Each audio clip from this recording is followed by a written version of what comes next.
Like this. Hit it. The Roger Report. The Roger Report live morning show. Weekdays at 9 a.m. Say y'all, I was on Roger's panel a few times and I couldn't take it. The heat. I got out the kitchen. It was hot. I was sweating. I had to get out. He's Roger, and he's right. Check this out.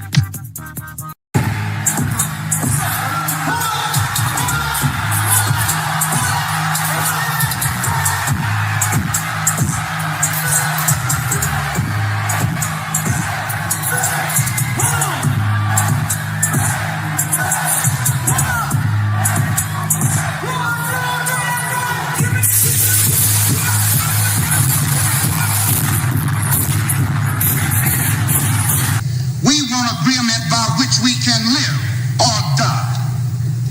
You choose. I have spoken to you a lot of times in hatred and anger, and you have not heard me.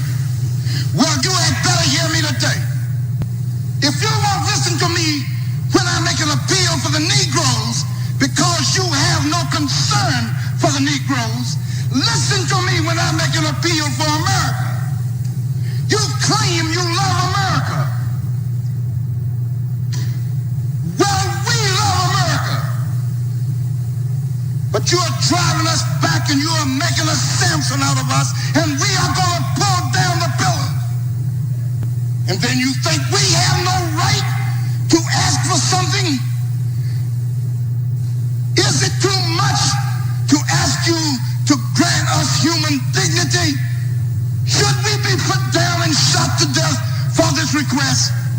If so, you can aim your guns. What the hell do you think we care about dying if you're going to deny us the right to live?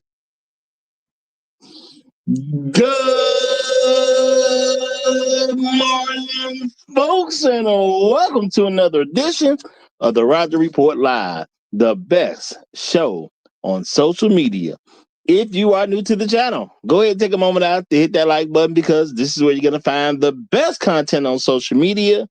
And you don't have to worry about it because you're going to have me right here to make sure that happens. And if you've already been coming to the channel for a while, then go ahead, hit that like button, because you already know what time it is. And you know that this is where you're going to get the best content on social media. It's not a mystery to you at this point. You've seen other people do it. You've seen other people do it well. But what you have not seen is anyone do it quite the way I do it. So make sure you hit that like button. And everyone, yes, everyone, take a moment out to share the content, y'all. There are so many people who need to get great content like this, and it's just a small thing you can do to help the world be a better place. And isn't that what we want at the end of the day? Don't we want the world to be a better place? Of course we do. So share the content out. Share it through your social media, share it through word of mouth, or even text someone's phone.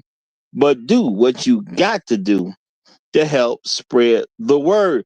All right, folks, today we are going to dive into a very interesting topic. Unfortunately, I've lost some channel. We did some similar topics. Somebody, made me aware of this. Say, you know what? You should do this topic. I say, you know what? You're right. Say, you know what? You're right. Okay. My main man, Compassion Encounters, y'all, he hit me up. He said, you know what? There's some stuff going around right now about some photos of the Indiana Pacers, man. Indiana Pacers, y'all. I'm not a Pacer fan. Ain't never been a Pacer fan. Back in the day, had a couple issues with the Pacers because of, Reggie Miller and crew. But, hey, I'm sure they are a fine basketball organization. But they were having some issues because, these pictures came out and these pictures had a lot of white women in them. So, y'all, what are we covering today? We are covering, the Indiana, black men Indiana pacing themselves, okay? Black men are Indiana pacing themselves, okay? You gotta pace yourself, That's Motorsports is a big deal over there, y'all. You got the Indiana Pace yourself. So shout out to every black man on the team right now. Shout out to every single one of them. But before we go too far into this, let me first get this out the way, y'all. First of all, let me say thank you to all the people who help with the channel, because there are people who give views on a regular basis. Yeah, of course, you guys are a big help, and I appreciate every single one of y'all that like coming to the best show on social media to see where we're going with things. I definitely appreciate each and every one of y'all. You know, thank you for that. Shout out to everybody who leaves comments after the streams. Those are things that help with the algorithm, and I definitely appreciate folks for that. Real talk. Thank you very much. Shout out to everybody who hypes me up every time they give you a chance to hype me up. Please take advantage. You know, hype your boy up. Hype me up. Okay. You know, it makes a difference. It makes a difference. And shout out to the people who go above and beyond the call of duty, the people who become financial contributors over here at the Roger Report Live, because I definitely appreciate every single one of y'all. And I want to say right now, shout out to my main man, Barry Little, who is the sponsor of today's stream. Shout out to Barry Little, sponsor of the stream. Appreciate you big time, my brother. Appreciate you big time. Thanks for all you do. And that's real talk. All right, y'all, we going to get into black women. Well, excuse me, black men, Indiana pacing themselves. You know, when you in a town where racing matters a lot, you got to pace yourself sometime. You got to pace yourself.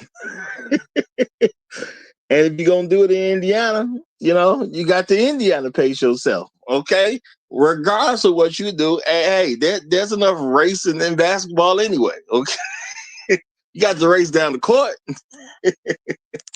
So first of all, let me say shout out to the entire Indiana Pacers team. Like real talk, y'all. Real talk, okay? Now, they are, I guess, made it into the news amongst black folk or whatever. Because some ladies out there, you know, who made it known that they not necessarily appreciating what the gentlemen on the Indiana Pacers are doing. Okay. Now, my thing is, are they doing anything wrong? Well, you can say they're doing something wrong when it comes to basketball, because they ain't necessarily doing team justice right now. So they're doing some basketball wrong. I give them that. Okay. I give them that. Maybe they're wrong basketball wise. They could be performing a little bit better. Okay. But when it comes down to it, are the men on this team really doing anything bad? No, not really. It's just some people out there trying to, you know, make it happen for their squad. All right. But there has been an issue because, you know, somebody was taking pictures. It looks like the Pacers boarding a plane, and some sisters were starting to take issue with the fact that all the women they saw, you know, being the quote unquote girlfriends or wives, it's like all the women was white. And I'm like, okay, well, I mean, that's how stuff go down sometimes. It's the Indiana, y'all. It's a lot of white folks in Indiana. Let me just get that out the way, y'all. It's a lot of white folk in Indiana. let me do that, y'all. Let me just get that out the way, y'all. There are a lot of white folks in Indiana. Just so we put that out there. It's a lot of white folks in Indiana. All right. Okay. A lot of white folks. So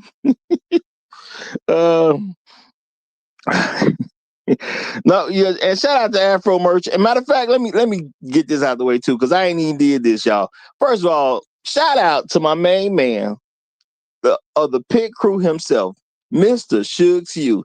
He has done what everybody should be doing over here at the Roger Report Live. You got to get you what we like to call the Highlander of today's stream. So shout out to Mr. Shugs Hugh of the pit crew. He is the Highlander of today's stream. Shout out to you, my brother. Glad to see you. Glad to see you.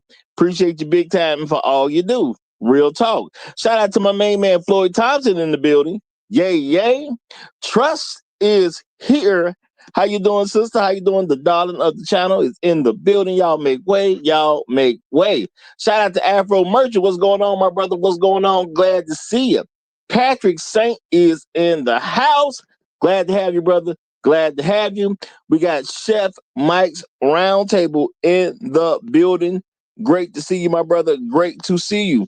We got Boot Camp in the house. What's going on? What's going on? Boot Camp is in the house. We got Gyogami in the building, y'all. Gyogami is in the building. Great to see you. We got Devon Townsend is in the building. Great to see you. Great to see you. Hero for Hire is here. What's happening, my brother? What's happening? Bruce Owen Wayne is in the building. Great to have you, brother. Great to have you. We got hey, which name was this? Was this Joe's? No, it wasn't Joe's. This wasn't Joe's. You gotta let me know what your name was. But JH dash JY61B. What was your regular name? Because I don't remember exactly what that was. Was that Joe's? Could have been, but I don't know. I don't remember that being him, y'all. I don't remember that being him. But we gonna get into it, y'all. It's going down, y'all. It done went down. They done got some photos. Now, am I mad at people taking photos? No, I get it. Celebrities, athletes, I get it. People taking photos as these gentlemen are, getting on the plane, getting off the plane. I get how that stuff go. So they take some pictures, and the sisters are seeing these women looking real white in these photos. Okay, they looking real white in these photos. Okay, I understand. You want to see some black women amongst them. I totally get that. But again, y'all, let me say real talk. Indiana is a very white location. Okay, these guys, if you don't know, the Pacers play in Indianapolis. Okay, heart of the heart of the state of Indiana. All right, which is a very white state. So you will meet more white folks than black folks when you're in Indiana. Now, if y'all don't know, the state of Indiana, is right here by the state of Illinois. So, of course, I've been to Indiana on many different occasions, and I'm gonna say it's a lot of white folks. I ain't saying ain't no black folks in Indiana. Heck, I know some black folks in Indiana, but if I want to be realistic about it, the black people I know in Indiana were people that left Chicago or Chicago area and moved into Indiana. Real talk. Okay, if I want to be real about it, the black people I know in Indiana were black people that left what we like to call the Chicagoland area and moved into Indiana. So it's real white out there. Okay, it's black people there now. I ain't saying there wasn't no other black people. I seen some black people when I was out there. Well, I haven't been out there so many times, so and I go to where some black folks live. So I've seen black people in Indiana, but it's real white out there too. Okay, so first of all, let's just keep it real. These guys play for the Indiana Pacers. Okay, it's very white in Indiana. Who you gonna meet more than likely? You gonna meet black people or you gonna meet some white people? Okay, which one you gonna run into the most? More than likely, you're gonna run into more white people. It is what it is. It is what it is. Now, guys had journeys before they get into the NBA. Guys have had some journeys before they went to the NBA. I have said time and time again, it's on black women to take advantage of the fact that, you go to some places with some of these guys, and you need to take advantage of that. Now, this is the thing, we got to recognize this. Shout out to Hero for Hire. He said, have the biracial players, white moms are their first crush identity. Now, I'm not going to say that was their first crush, but what I am going to say is, the black women not taking advantage of things for decades at this particular point. When you see these guys who are half white, half black, but that white half came from a white woman. I mean, when you see stuff like that, you got to think, okay, generationally, black women have dropped the ball. Okay? Because your black mama should have got with somebody's black daddy and had y'all the black kid that ended up making it into the NBA. Now, a lot of these black women have dropped the ball. So when y'all see these guys who are half black, half white, you know what I'm saying? Shout out to them. I ain't got no problem with them. You know, Steph Curry, you know what I'm saying, is one of the main guys, even though he don't play for Indiana. You know, black daddy, white mama. Okay. Black women have always had a chance to get these guys at these levels. So I don't understand why people tripping. Okay. You know, mama was supposed to get daddy in the first place, but now y'all let some white woman get her. And then now the kid done grown up. He got the genes or whatever. He got the skills or whatever. He got the hard work or whatever. Now he making it to the NBA too. So now, you know, what me supposed to do? What his daddy supposed to wait? Was his daddy supposed to wait? Okay, real talk. Was his daddy supposed to wait? Okay, because daddy needs some loving too. Now, daddy needs some loving too. So now that we see some of these guys who are half black, half white, you know, with these black NBA former NBA players, and they done had a son that done made into the NBA. Number one, you late to even say something about them. Okay. You know, and I believe Halliburton is one of them. You know, I believe he's one of the guys who's got the black father, white mama combo. I believe he's actually one of those guys himself. You know, where was y'all at? Because, you know, saying something now, y'all supposed to say something 30 years ago. His mama could have been black, but y'all was supposed to say something 30 years ago. Okay. Now shout out to shout out to Ash. He said Steph Curry mom is not white. Oh, okay. Well, what is she? What is she? He says she's not white. What is she? Okay. And maybe she I don't know, y'all. Maybe she mixed or something. I don't know. She looked white enough, though. I'll say that. She looked white enough, you know, for people to be upset. I would definitely tell you that. No. But see, the thing is, I'm just saying some of this stuff is so far in the game behind. You know, when you got a black dad and a white mom, I mean, we a generation behind from even saying something. Shout out to Ash here. He said she's biracial. Okay, she's biracial. Okay, good enough. Good enough. Okay, so hey, his black mama there. So now we got the Pacers, y'all. Now I just did a quick check. You know what I'm saying? I seen a clip of the Indiana Pacers. Man, they was getting dogged, man. It don't seem like the Indiana Pacers was doing too well this year. Okay, it don't seem like they're doing too well this year. Well, I just heard some commentary about how they last in the league and this, that, and that. So they ain't the team shocking the world right now. They just the team going through the season at the end of the day. You know, and you know, I took it upon myself, y'all, to pull up a team photo. Okay, just so I could see how many black players on the team. Because I was like, you know what, you got these stories sometimes, but is the story even a fit? Is there really a bunch of black guys there? And I understand it's the NBA, which I don't keep up like I used to when I was younger. You know, I don't keep up with it like I used to.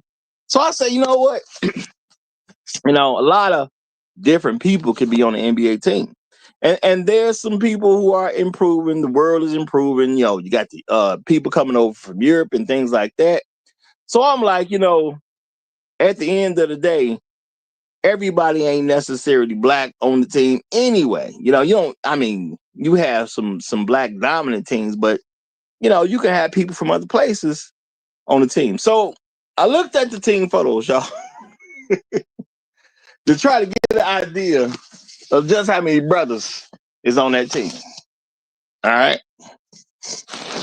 Now, looking at the photo, I'm gonna say I see three guys that I would, you know, put my money on. They definitely white guys.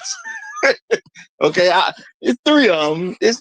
So Out of 15 players, including, your injury list and all that, out of 15 players, okay, it's 3 white guys. All right, okay, well, maybe the women have a little something to say. Maybe they got a little something to say. Because I did say, nah, but wait a minute now. It could be a whole bunch of white guys on this particular team. It could be. White guys play basketball too. Okay. So I see 3 of them on here that look white, y'all. Now I'm gonna say this. There's a couple of guys that now I'm gonna say there's some guys who look a little mixed. Okay, a little mixed. All right. Now there's some guys who not necessarily just like a black person, whatever. I mean, the guys could have some African descent. One looks to me, I don't know what he is. He has a last name, look like his last name is Toppin. I don't know, man. He could be a black guy on the picture I'm looking at. These ain't the best photos because it's like whole team photos, y'all. Is he a black guy? Not necessarily. Look like he could possibly be like from a Arab background or something. He look like he could be something else. Okay, look like he could be something else. But it's some brothers on this team. I ain't gonna lie to you. I'm seeing the photos. Okay, there are some brothers on this team. But what they supposed to do? Are they supposed to wait for black women to get it right? So that's what I believe the issue is. Are they supposed to wait on black women to get it right? At the end of the day, we gotta look at certain things where it go. Now, y'all, I didn't put the links in like I meant to, and I'm gonna just say I apologize for that. I just put one quickly in of Halliburton there. They said he coming from the club. They say it's 4 a.m. All right. Now, Halliburton could have had 3 down sisters that had his back. Okay. He could have had 3 down sisters that had his back. What did he have? 3 white women who seemed like they was down with whatever he was down with. Sounds like he was congratulating the homie or something. He said, something about your residency. Okay. Maybe talk to somebody, they moving forward to being a doctor or something. I don't know. I don't know the story about this one. I don't know the story. Okay. I just know the 3 women didn't look black. So what's he supposed to do? Wait on the black women to show up? Is that what he's supposed to do? Okay. Is that what he's supposed to do? If the white women ready and the black women ain't ready, are we really supposed to believe this wouldn't start to affect people on a celebrity level? Is that what we're supposed to believe? Because this is the thing, y'all. People getting upset at the photo. What's going on out here in the world between black men and black women in America? Because I hear black women all the time. I hear them complaining all the time. They always trying to tell a nigga he ain't good enough because they look at us like white men look at us. They always trying to tell a nigga he ain't good enough. Because you can't be a black man to black women. And I'm talking about for the majority. You can't be a black man to black women. You just a nigga to them. Now, basketball players got to grow up too. They got to live in the world too. Some of them may come from some money if they daddy played in the NBA. Some of them just maybe their first time getting a taste of this type of money. But they got to grow up in the real world too. If black women don't want to talk to nobody until they know he is somebody, why would he not talk to the other women who want to talk to him? And you know what? I have admitted myself that I bought into this narrative that, black women need the black men because the black women are getting done so wrong. And I had, hey, you know what? Let me get me one of these black women and make something happen with them. I'm going to get a family with them and we're going to be there. We're going to support, Do y'all understand? I think an unintended consequence of black fathers not being in the home based on the decisions that black women make, the unintended consequence is they ain't looking at their daddy like I'm looking at my dad. Okay? Black men are really the ones that push, you really need to. I mean, they give children an idea. They give the children their identity. Most children naturally want their father's approval. So if you're gonna stick to your people, it's gonna have a lot to do with your dad. Now, this is the thing. You also got to consider if the women are doing the men dirty, if the women are doing the men wrong, if the women are causing too much of a problem, what father that loves his son is going to recommend his son to be with a woman who's trying to, ruin his life? Especially when they want to ruin your life slowly. What father that loves his son is going to say, well, you know what? You just got to get you with a sister that wants to ruin your life. Now, if you got the ability to make it into the NBA, of course, you got to protect that even more as a father. So if you go influence your father, if you have your father's influence and you got some abilities to make it into the NBA, he really got to protect you from black women. He really got to do it. He got to make some uncomfortable decisions because his son may be about to become a multimillionaire. So he got to make some uncomfortable decisions to help his son along the way. Now, let's also keep it real, y'all. Why these young men who happen to be blessed enough to make it into the NBA and have a career, they dealing with some of the same things that a lot of regular men are dealing with who don't make it into the NBA. Let's think about it, y'all. Black women wants to be the head of the household if she's in a household with a black man. Guys who are not in the NBA see this on a regular basis. The guys who end up going to the NBA, they'll see this too. It may not be happening to them directly, but they're growing up. They're hearing stories. They're hearing how people are. Now, they're going to be a little bit more buffered when it comes to women than other men, because a lot of women are trying to target them. And if their daddy care about them, he gonna let them know. Look, son, you a target with her. She don't really mess with you like that. You a target. So you got to be careful. So now it all culminates to some team happen to be getting on the plane and the women ain't black. Y'all want to know what black women are saying right now, nowadays? Okay, so this is recent, right? That they took this photo and the women is getting on social media having an issue with it. Like I said, shout out to Compassion Cat who let me know about the story. I said, cool, let me go and do the story. I can't really blame white women for this. I don't see how I'm going to blame white women for this. Black women make it publicly known that they want to have a quote unquote hoe face. Okay? Black women make it publicly known that they believe a young lady coming out of high school should do nothing near getting married. They publicly make this known. You get out of high school, your 18th birthday is crossed. They don't even think you should be looking for something even close to a marriage. Truth be told, if a young lady has an opportunity to go to college, they really tell her don't even worry about the niggas at all. You go to college, you get your education, okay, to make sure you ain't got to listen to no nigga. Now, why am I saying no nigga? Because that's how they see black men. And truth be told, it's not about not listening to other men.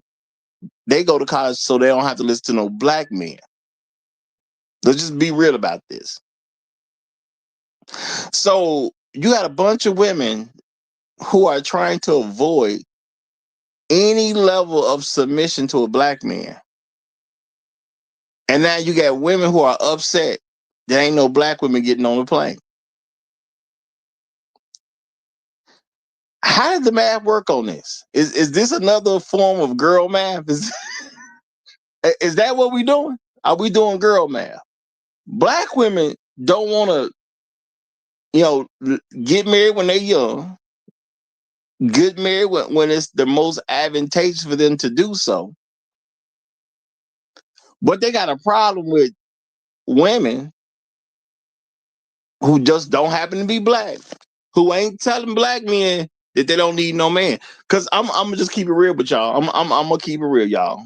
Different things can happen when you when there's some cross culture contamination.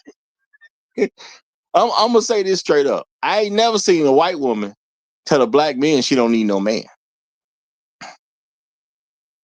I ain't never seen it. Now I'm pretty sure some of y'all have probably saw some white woman say, "I don't need no man." I'm pretty sure you see, because people copy off other people. So I'm pretty sure some white woman done said it. Okay, I ain't gonna out of all of them, so one of them had to have said it, but she ain't never told it to no black guy. Now you talk about finding a guy with no legs. With all this social media out here, I think you have to put a little bit of work in to find some footage of the white woman telling the black guy that she don't need no man. I ain't saying you can't find. You look long or hard enough, you can find all types of stuff. I'm pretty sure that's gonna be a hard task. That you're gonna have some white woman talking to some black guy telling him that she don't need no man. So let's be real about this. Is that how white women come off to black men? No. Now, are there white women who don't necessarily want to be with a black man? Yeah. And I'm not saying it ain't some white women who would say that to a black man. Yeah, I'm not really feeling that whole situation. You know what I'm saying? I don't see myself getting married and having a future with you, having children by you and all. It's some white women who gonna do that, but it's some white women who just want a good man. And that's real talk. And a lot of white women, when they think about good men, they start thinking about how black men operate. And I know some guys take it as an insult, some guys do not. But we got to be real with ourselves. Who are the most liberal men in the United States of America collectively? Whether we like it or not, that's still us. Now, some people think race has a whole lot to do with it. Well, okay, so you gonna mix a little bit of white privilege with some liberal men, and the white women are supposed to see that as a bad combination. Is that what we gonna do? Is the white woman who grows up with all her white privilege, if she decides to go with a black man who's gonna be more liberal than the average white guy when it comes to a relationship with her, is she supposed to see that and see it as a bad idea? Now I'm gonna be realistic. As a woman, if you had to grow up that way, are you gonna come to the conclusion that it's a bad idea?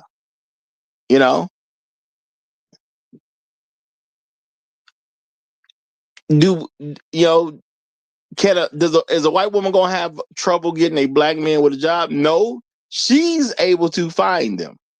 Let's be realistic about this, y'all. Let's be realistic about this. A lot of black women, they have issues finding a black man with a job. They tell us all the time. They tell us in all types of ways in social media. Okay, they have issues finding a black man with a job. White women seem to be able to find black men with jobs. Okay. Black women say it's hard for them to find black guys in the military.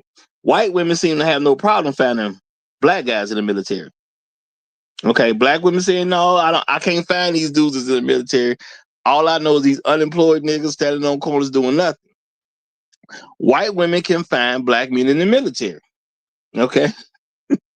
Black women say she can't find no black men with a business. White women somehow are able to find black men with businesses. Shout out to Bruce on Wayne. He said, "Where's the link?" I'm literally about to drop it now. I'm about to drop it. Just give me a minute. I'm about to drop it. I'm literally going doing it. I'm in the process of right now. Okay. So, you got these white women who are able to find black men with businesses that black women seem to not be able to find, but the white women can find them. Okay. Okay. It is what it is. All right. White women seem to be able to find black men who are in college or trade school. The same black men that the black women say they cannot find. They have trouble finding black men that are in college or trade school. I mean, what color are the women on the Indiana Pacers supposed to be if black women have trouble just finding a guy with a job? I mean, they can't find men with jobs. So they're supposed to find a man. I mean, being an NBA player is a job. I think a lot of people sometimes forget that when they talk about this type of stuff. Being an NBA player is a job. Okay? That's just what it is. And black women have a lot of trouble finding black men with jobs. So now, if you have trouble finding men with jobs, how you gonna find a man with a job that pay like an NBA player? I'm just putting something out here, y'all. I'm just saying, when we think about these things, we got to consider this stuff in a real way. Black women clearly have issues finding men with jobs. This is you can see all over social media that they have issues finding black men with jobs. Okay, so if black women struggle, if they somehow they have a sight issue where a black man with a job is just hard for them to see, how can they see the brother with one of the highest paying jobs out there? Okay, it's an extremely high paying job, but it's a job. All right. There's some celebrity to go with it, especially when you're one of the better players, but it's still a job. Okay. You can make millions of dollars every year, but it's still a job.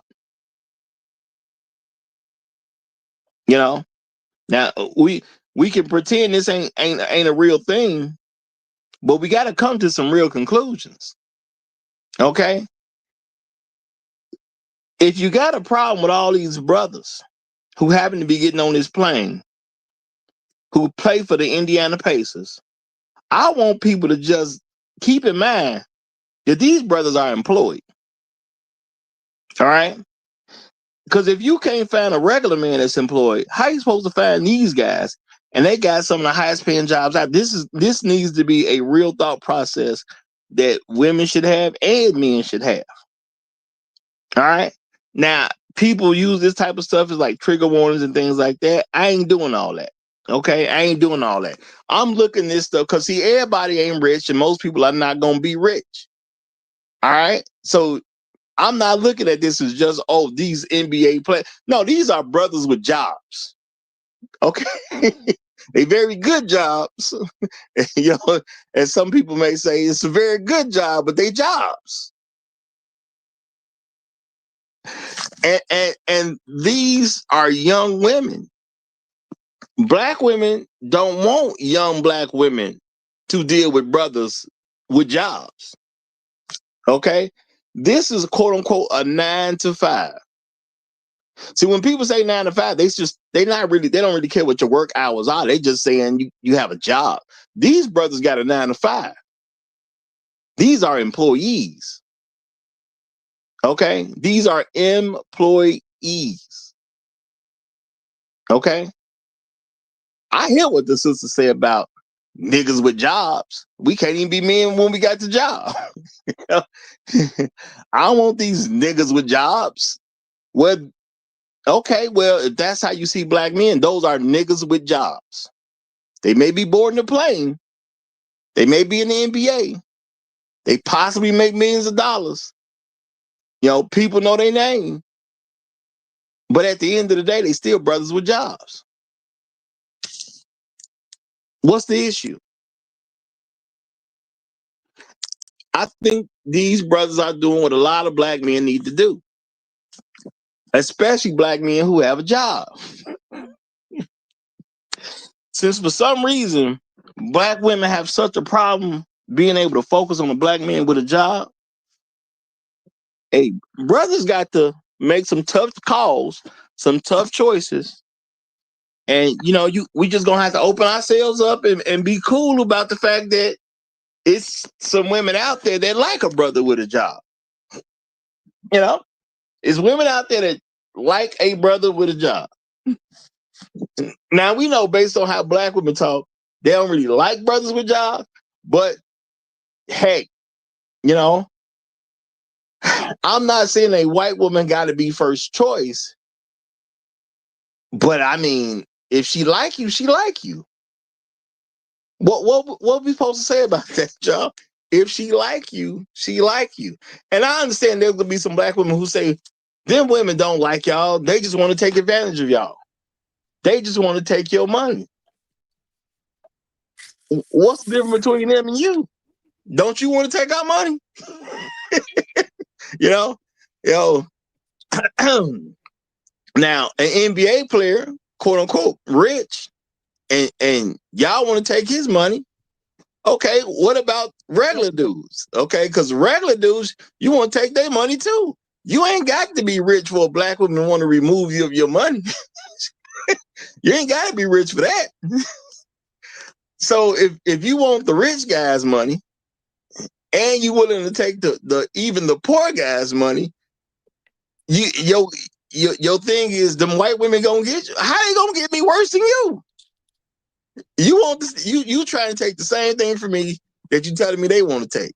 So what's the difference at the end of the day? At least this one gonna smile in my face. Okay, at least she gonna smile in my face. And you know what? Unfortunately, if you think about the general masses of black women in America, if a brother deals with a woman that smiles in his face, more than likely he's already upgraded. Let's let that sink in for a second, y'all. If a brother deals with a woman who is not a black woman, and she will only simply smile in his face, she do everything else a black woman gonna do. He's pretty much upgraded already. I ain't saying it's the biggest upgrade, but if she's willing to smile in his face, he's basically upgraded already. So what's the issue with the Indiana Pacers dealing with the women who are willing to take them on? That's all that I see them doing. Yeah, okay. I checked the photos. Okay, yeah, it is a lot of brothers on the team. They dealing with the women who like them. Black women make it clear they don't like black men, so I don't even see why we tripping. But let me go ahead and turn it over because I got a guest up. So shout out to Pink Toes in my mouth. You have the flow, my brother. You got the flow. All right, Roger. I'm not going to say happy Wednesday to you because today it's not about you. It's all about them pink toes. Them good, sweet, sometimes voluptuous snow queen. Them snow queen with them glazed toes that I love so much. When I see pink toes, I feel closer to God, like I always say. And praise God for these good old brothers who decided that they wanted better for themselves. They wanted a smile when they get home. They wanted some good food when they get home. You know, they wanted their doorknobs clean when they get home instead of nasty attitude, instead of you didn't do the dishes, instead of you didn't bring home Chinese or pizza. Praise the Lord for those brothers who are coming home to some good cooked food, kind of like Tunnel Runner, you know. Them good old brothers, they escaped the plantation. They escaped the plantation, man. And now they are out there getting well fed, getting well taken care of, you know. Them brothers, they adopted the philosophy. Pink toes forever, brown toes never. Thank you very much. Now, I'm gonna say when it comes down to it, I can understand why women would, some sisters would start making mention of the photo just too white. Where the sisters at in the photos? And I think black men really need to start retorting to sisters. Hey, these niggas got jobs. Y'all don't want them. Ain't that what y'all say? Y'all don't want a nigga with a 9 to 5 because no matter what we do, we can't seem to be men to black women. All right. So you don't get to complain about another nigga with a job. Because when it comes down to it, that's what they are. They niggas with jobs. Okay? Yeah, the job is a good paying job. Job can make you famous. But the nigga still got a job. He got to report into a boss. Ain't that what black women tell us? I don't want you niggas. They try to say wild stuff to make it sound more digestible. Because they do care about the image more than anything else. No, we just saying we don't want niggas with jobs. We want niggas with freedom. Okay, so they can make choices and do these things and go somewhere at the spur of the moment. Well, you can't do that when you're playing for an NBA team. Okay, when you play for an NBA team, you're gonna have to take care of your body to have a longer career. You can't just eat like a regular dude can eat. Can't do that. Not if you want a good career. Not if you want to keep on making the millions of dollars. You can't do that. Okay, you can't just get up and go to the movies like some regular dude when you trying to have an NBA career. You got to stay out of trouble. You got to stay away from bad stuff happening. If a shooting happens, you ain't even supposed to be there. It doesn't make a difference. It wasn't expected. It wasn't that quote unquote part of town. No, you just ain't supposed to be there. Okay, it's people with millions upon millions of dollars riding on your health and career. You just not supposed to be there. Okay, so yeah, they make a lot of money, but they can't live just a regular old lifestyle. That don't work for the NBA. Okay, if y'all don't know it, that don't work for the NBA. The NBA don't even play those type of games. Okay, I probably should throw that in. I just saw a clip last night. I seen it before, but there's a clip of Carmelo Anthony talking about how he got suspended for 15 games, and he went to go have a talk with David Stern. He was the commissioner at the time. David Stern said, "Bro, I know what you be doing. I know who your homies are. Okay, I know where y'all kick it. We know all that stuff, bro." Look, man, if you want to keep hanging with them people, that's your business. But if you better tell them to stop doing what they're doing, or they got to go. Now, what you want to do, bro? You want to play in this NBA, or you want to kick it with your homies? Now, it don't make me no never mind what you do, but I tell you what you ain't gonna do. I tell you what you ain't gonna do. You ain't gonna be a participant or close to somebody participating in certain things that we gonna shake our finger at and still be in the NBA at the same time. You ain't gonna get both of them. Okay, now they ain't said in those words, of course. This is me paraphrasing, but that's what he let them know. You ain't gonna do both of them. Okay, heck, I really think David Stern didn't even say both. I think he would say both. You ain't gonna do both of them. Okay, it just is what it is. Now, let's be realistic. For the average black woman today, that's not a cool thing. Because that's David Stern saying, hey, maybe you need to put on a quarter zip. Maybe you need to dress like a professional. You make money. You can afford nice suits. Maybe you need to present yourself a different way. Maybe you don't get to hang where everybody else get to hang. Do black women want this lifestyle? Because when you think about it, that's not the lifestyle a lot of black women want their men to be involved in. So why y'all tripping about some white women getting on a plane with these brothers? These brothers got to live a life that ain't gonna be fun for you. They can't just go out and go shopping all the time just because they got some money. They can't do that. These are NBA players. They can't be out here in the regular world getting hurt. They can't just be walking around and trip, mess their ankle up, then show up to work like, yeah, y'all, I was just out kicking it and, I messed my ankle up. That affects the team. They can't do that type of stuff. Okay? You can't do that stuff and have a good career. And I don't know if people notice that you can live in an NBA town like I do. You don't see them brothers just out. Okay? Now, I done lived in this town all these decades. You don't see these brothers just out. Michael Jordan wasn't just out. And y'all gonna say, well, that's Michael Jordan.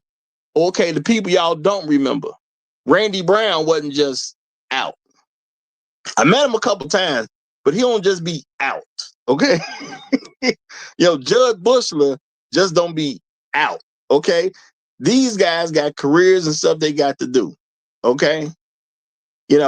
Jason Caffey wasn't just out. And I know a lot of y'all probably won't even have a clue who Jason Caffey even is. But even he wasn't just out. These brothers got to make choices that really don't align with black women's foolishness in the first place. So why are we tripping at a bunch of white women getting on this plane? But we got another guest, so let me give it to the champ. You got it, my brother. How you doing? What's going on, Roger? Happy Wednesday. Thank you, brother. Appreciate you.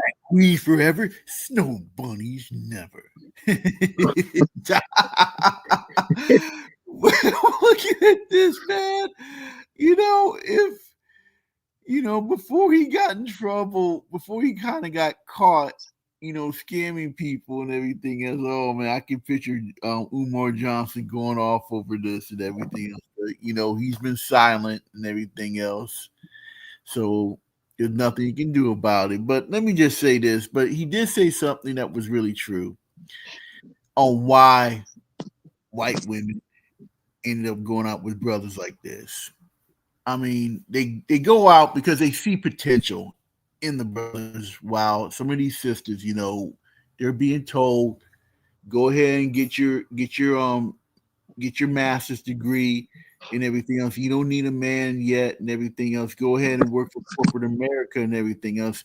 Me, i.e., go ahead and wait and go after for a white man, by the time you're in your 30s. Meanwhile, some of the brothers who go to big time colleges, whether it's in the SEC, the Big 10, Big 12, ACC, whether it's college football, basketball, or even soccer, believe it or not, Roger, or baseball.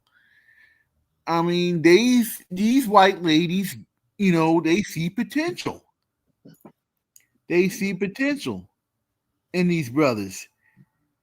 And once they see potentials and everything else and introduce their families and everything else, boom. They're set. They're set and everything else. Get married and they build a family and everything else. Build an economic structure for their offsprings for the next generation and everything else. And so this is why so many sisters, lose, their black men. Because first of all, they're not really focused on black men. They're kind of focused on getting that white man and everything else. Whenever they go, like I said, whenever they try to get their master's degree in business or education and everything else, and they go to corporate America, and like I said earlier, they look for that white man and everything else. They try to be that character in the television show Scandal and everything. And then, a lot of sisters are sitting up there cheering about that. You go, girl, you got yourself a white man. But then when they see a black man and everything else with a white woman, they get all upset and pissed off about that. And it's really hypocritical on their part. You can't be upset about that. That's their fault.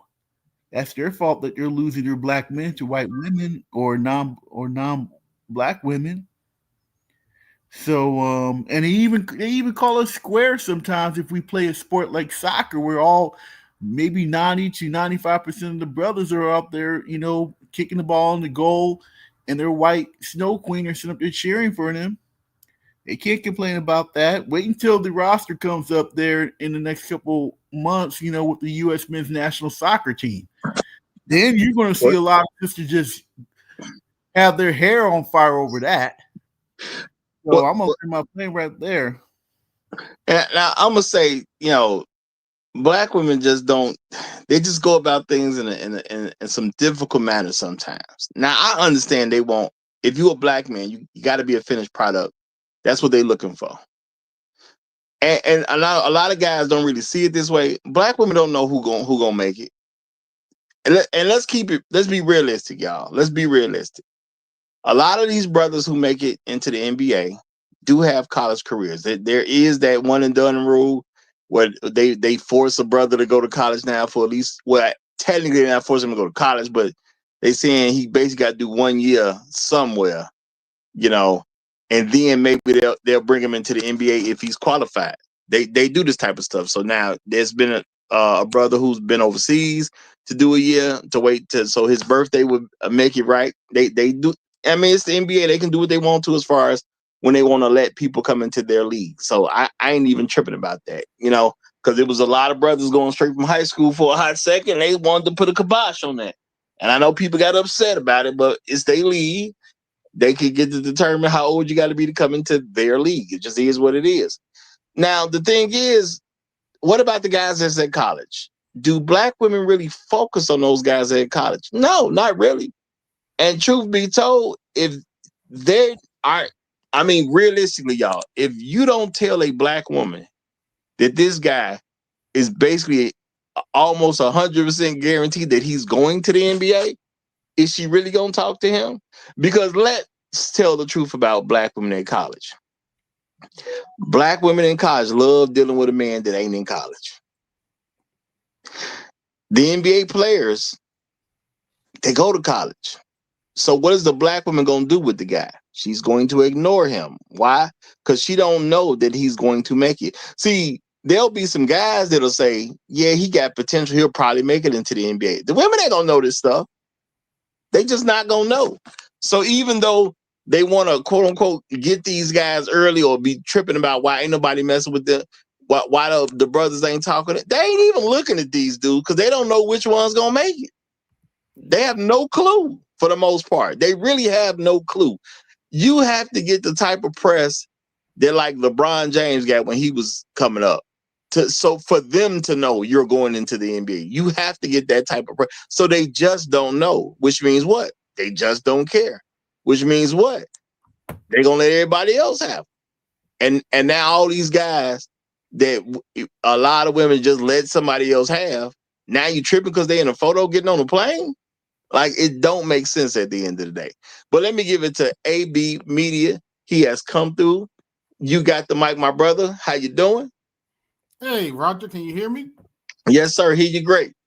Well, I was born and raised in Indiana, and quite frankly, I don't blame the players.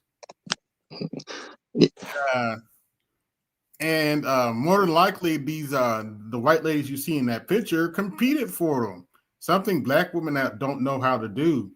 They actually competed for these men. I see. Black women walk around acting like we're supposed to approach them. No. These white ladies. I wouldn't be surprised if some of them followed these men since they were in college, and they're with them now. So they competed for these men, and they got them. Seems pretty simple to me. Now, oh, my bad. Go ahead. Say it again. I don't have a problem with it. I got white in-laws on both sides of my family, so it's not an issue for me to see a white and black couple, whether they male and female or vice versa. Okay. Now I'm gonna disagree with you on one thing. I do believe black women know how to compete. They just don't choose to. Now, to me, when you make a choice like that, that's on you. Yeah, that's their problem. Yeah, that's my problem. Yeah, I'm never gonna say black women don't know how to compete because they be into the girlish stuff. If you're around them enough, you'll find out they into girlish stuff that we don't see them displaying in public, but they seem to be knowing about the stuff. If you catch them behind closed doors, they seem to know a lot about this girl stuff. Black women don't want to compete. They feel like they're the prize and everything. In some cases, they are the prize. They're beautiful looking, they're attractive looking, but there's a lot of options. But there are no cases. There are no cases where they're the prize. The prize is going to pay for you. They think they are the prize. I mean, you can think, but the prize going to pay. That's what prizes do. There's a prize is something that's always beneficial. Okay, always beneficial. Not some of the time. No, a prize is always beneficial. And at the end of the day, let's keep it real. Even the black women who chase out behind men who don't get their lives together, what do? They drop those men and then complain that they ain't had their lives together. Mm-hmm. That's right. So the man is always the prize. And it's hard to say always when you talk about human behavior because, it's always somebody just about that's going to do something different than the other humans going to do, Right. So it's tough to say always. But when it comes to black women, and I'm going to say black women in America, as it stands right now, the man seems to always be the prize. That's right. Because if she's in the prize position, she's going to drop him. Yeah. You're going to drop him and complain about him and everything else. But I'm gonna shut up and I'm gonna let my the senior citizen go ahead and explain it all. Was that? I don't know if that was being nice or shots was fired. It's being nice. It's being nice. I got it. I got to shout out to the man. I'm saying the way he said, I didn't hear no malice in the voice, but the words he chose to use, I'm just gonna give a mic to Black Uru. And bowing out to him. Black Uru, I'm gonna introduce you for the first time as the senior citizen, but not on my opinion, based on what he said. He said I didn't. But okay. So I just want that to be clear. I didn't call you that. I call you an elder. I call you a wise man. But he say senior citizen. I don't know, Black Guru. I don't know how you gonna take that. We got more knowledge than the young folks and everything else. We're just students. Just say that language matters. That's all I'm gonna say. Language matters. But Black Guru, you do have the flow, my brother. You do have the flow. How you doing, elder? Yeah, thanks for having me, Roger. I hope you and gentlemen on the panel are doing well. I don't mean no harm, by the way, too. I'm sure you don't. It's using the internet, I'm looking at the caption here or whatever. I mean, I know Halliburton is mixed. His dad is black. His mother is white. I'm just about certain the redhead kid is mixed. And it may be a similar sort of thing because he looks almost as white as his girl. It's the white women. Right. The hair to match, and then the brother on the far left could be mixed or whatever. The point I'm making or alluding to is, the NBA is becoming much more suburban, at least from the American side, much more suburban and much more mixed race. On the local end, Ron Harper's son or sons, maybe, I think, or I know at least one of his sons got drafted into the NBA this year. Ron Harper, of course, was with the great second three-peat Bulls teams of the late, mid to late 90s. His son was drafted in the NBA. His mother is some derivation of Asian. Beautiful, beautiful woman. So, I mean, that's becoming kind of the black players who are coming into the NBA. Many of them do not have black or traditionally FBA, I guess, or whatever, mothers.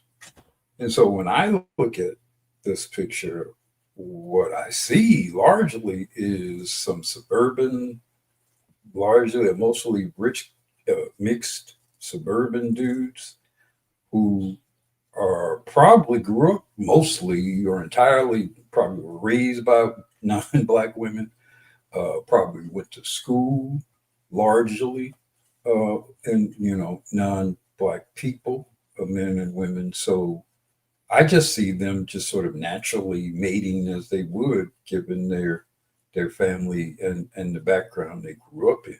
I don't. I think it's not. I think it's something other than.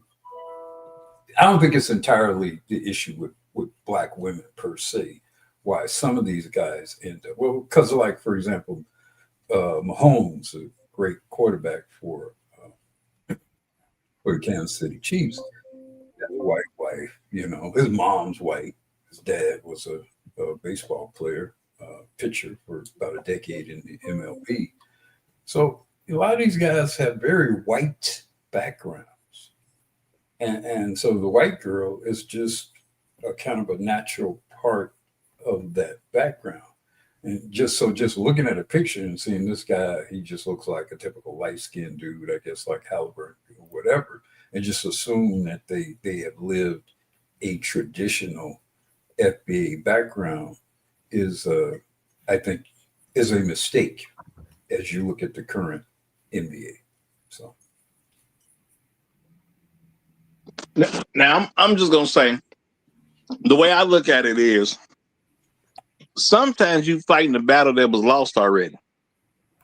So when you see a brother with a black dad who was in the NBA or something like that, or he making it into the NBA, whatever the case is, but his wife is white, that was a fight that was lost a generation ago, or a couple generations, depending on how you look at generations. But it's like, no, mom was supposed to win that fight. The woman was supposed to be a black woman. She failed. All those women at that time, before daddy had them kids, they failed. So now you're gonna have these guys. You getting mad at them for something that your mamas was supposed to get done. Your aunties was supposed to get done. Maybe your grandmothers was supposed to get done. You 30 years too late. These guys is 22, 23, 24, 25. You 30 years late to the game. And if black women can't tell they 30 years behind, to me, that's a problem too. When do you compete for the black men that's going to end up in the NBA? Yeah. Well, I don't think most of them in the current, I don't think most of them have really any shot to compete for the current direction of the NBA because, as I said, it's so suburban. It's becoming progressively more higher in socioeconomic, meaning that, as I said, a lot of them are suburban kids, upper middle class in their family background. So you're competing not only just whatever sort of racial decisions these men may make, you're also competing against the socioeconomic background that these men come from. So, if you don't have that background, you don't even really have the comportment of women who would more seamlessly fit in alignment with the lifestyles and the expectations of these young men. These guys are not, these guys ain't like, Magic or MJ. They don't have that same kind of grit. These are, like, you look at these are suburban kids. Maybe the brother, with the chick, with the black, maybe he's from the hood. I don't know. Although it's possible he's as suburban as the rest of them are. But when you look at these guys, they didn't really come from the hood like that. So you're talking about 80-some% of black women are not going to qualify just from a socioeconomic background. They're not going to qualify. And then and once they exhibit certain behaviors that the guys are not familiar with, he's not going to even really waste much time, he might think she's pretty. He might like her Instagram or whatever. She's got big ass or something like that. But he's not going to really think much of anything sort of serious about that because she's so different from how he came up and what he expects of these women. These white women are very rehearsed in behaving ways and giving off cues that make it seem easy for these men to deal with it. Now, it doesn't necessarily mean they are always, doesn't necessarily mean that behind closed doors they behave in some contrary ways, but they are more apt to affect certain patterns of behavior that will, even on a subconscious level, accommodate those young men. Even on a subconscious level, will accommodate what those guys need. Those girls are going to automatically do certain things. They're going to come in the door doing certain things, and they're going to know what certain things they need to do in order to get these guys to feel comfortable with their presence, to have some basic expectation of how they're going to behave, how, especially in public, how they're going to present themselves on social media, which is definitely becoming a huge, huge problem for Black women. I think one of the biggest problems that young Black women have today is their social media. That's going to be the death of many of them in terms of relationships, especially with young men who are ascending in terms of their fame and their wealth. Because the last thing you can afford, we've observed with Zion Williams dealing with some raggedy Black girls. And kind of he's taken from that in terms of his image and his reputation. So I just think that Black women are not even really in the ballpark of a lot of these young guys coming up. And it's going to spread beyond the NBA, unfortunately. Well, that's why I say, Black women are, the complaint about this one is you about 30 years too late. Because if you're going to get a guy who plays in the NBA, you are definitely more likely to get a guy who came out the hood that end up playing for the NBA. So that's just a very real thing. And if you got guys that ain't even coming out the hood getting to the NBA and this is turning into a suburban thing, you wasn't even in the position to, you don't even have the proximity to the guys. And that just is what it is on that note. So I do think somebody gonna have to say, this on mama now. They moms, they aunties, even some cases, maybe even the grandmother. Black women gonna have to say, look, they've been messed up for a long time. And that's why we here now. We're following the stupidity that they've been telling us to do. And look what the situation is with them. They were losing out to the brothers who end up got the white mother in the first place. So they've been losing out for a while now. Now we're looking at their sons and we think their sons owe us something. These guys didn't even register you growing up. I mean, let's be realistic about it. If you don't come from like an inner city thing, are you going to even register the everyday average inner city person? That's something you do after you kind of already grown. You start seeing the world a much different way than when you seen it as a child. You ain't going to grow up thinking about people in some part or area that really don't concern you. How many of us thought about how the president's kids were living at any given time while we were young people? We ain't thought about that. It's something we just didn't relate to. And usually, at least back in the day when I remember growing up, when you talk about city versus suburbs, that was kind of more like a beef situation anyway. Not an actual beef, but I'm gonna say like more of a competition thing anyway. You go to school, you have a competition, you play in a suburban team, you want to crush the suburban team. Why? Because they're from the suburbs. And that's just what it was. Okay. You have a track meet, you want to crush the suburban team because they from the suburbs. And the suburban team's doing the same thing to the city folks. We want to whoop them because they the city folks. So you ain't thinking about, people like that on a regular day. Now, I would say now when it comes to the women, now they will try to get the different guy, whoever the different guy is. So maybe for them, it was a little more to it. But at the end of the day, man, like, how you gonna have a relationship with a guy from the suburb and you don't never go out to the suburbs? If he got to come find you, your proximity level is so low that your chances of ending up with him is going to drop so much, it don't even really make sense to even worry about it, truth be told. I'm going to say that. You know, if you don't live in the suburbs yourself, how you really supposed to have a shot? You know? Well, I also, you're fighting against, they're just in general, as from a number standpoint, so many more white women.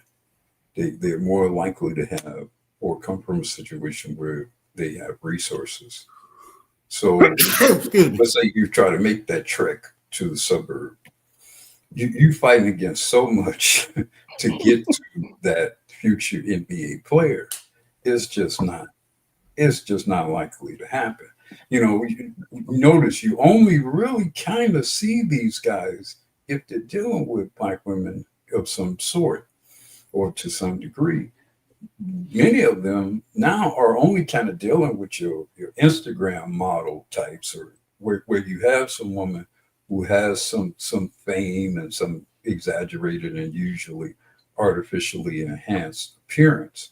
So they got, and maybe they got kind of turned on to, because you also have this phenomenon where you have these younger NBA players dealing with these older insta thought types, and that's because they probably grew up sort of fantasizing about these women. So you have that happens.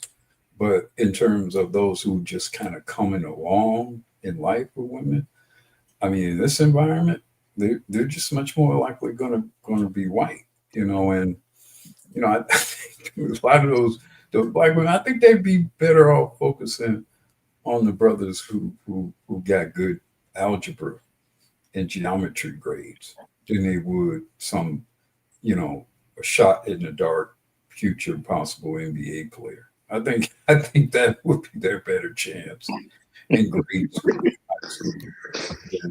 NBA, future NBA prospect. Well, I'm gonna say, when you want a finished product, I know we don't necessarily say it, but that may go into play too. You know, black women do love a finished product. So do you pursue a relationship with the guy who says he's going to be an engineer? Because if you don't have no faith in black men in general, you know, the way a lot of black women are raised, they ain't got no faith in black men, and they ain't got no faith in their sons.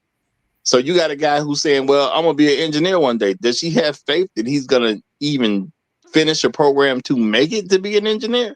So I think a lot of that comes into play too. They just need somebody with it's a guarantee. And even though it's easier to become an engineer than an NBA player, they don't think you're gonna make it. So why pursue the guy they think ain't gonna make it? Because I don't think we ever really talk about that part of the game either. You know, why do, you know, guys say something about women pursuing some guy who's selling drugs? Because see, he got the drug money now. It ain't about what he gonna do later. He got drug money now. And being a young drug dealer, you spend money on hoes. That's just what it comes down to at the end of the day. Especially once they start changing the laws about what you can buy with the money. And, you know, you can't really buy this and you can't really buy that. You can't buy houses and cars. You're going to spend money on hoes. So I'm going to go after it right now. Because this guy's studying, yeah, he may be a doctor one day, but it ain't guaranteed. This guy may get a job in corporate America one day, but it ain't guaranteed. He might be a lawyer one day, but it ain't guaranteed. Now, I understand that's a much safer bet than going after somebody trying to make it in professional sports. But for black women, they need that guarantee. The only guarantee they got is now. So that's why when I hear ideas like this, or, you know, women tripping about, you know, the plane is too white. I mean, where was you supposed to get on this plane? I don't even get I don't even get how you can figure you was ever gonna be one of the women walking on this plane. You don't want to date the guy. You don't want to be serious about being with a guy while you're in college. You want to make sure you don't have to listen to a nigga. Okay, so You ain't gonna get him when you in college. High school, he's so far away from whatever he gonna be, you're not gonna trust it. How you ever gonna be the woman walking on this plane? What? How is that supposed to happen? Is it supposed to happen through osmosis? Like, where is this gonna even come up at? You know? And then when you just add the suburban factor on top of it, then it just makes the odds that much crazier at the end of the day. So I think black women just don't have any kind of real plan. Okay. I think they upset that they ain't put no plan together, which they could have. They just chose not to do it. And they don't seem to be able to go to anybody who they will listen to about how to put a plan together that will help them get something. Okay. And I'm gonna say shout out to Act 1973. He said, "Tell a black woman you know trigonometry." Now, let's keep it real. If you tell a black woman you know trigonometry, that's probably not gonna go well. You know, let's be realistic about that. That's probably not gonna go well. She don't care that you know trigonometry. Ain't nothing guaranteed out here. Okay, so she don't care that you know trigonometry. Now you may end up being a big time somebody at some car manufacturing plant or whatever, but she can't see none of that. You know, that's odd for her. She like to focus on niggas that, you know, they at the corner store, chilling, you know, cool drinks, you know.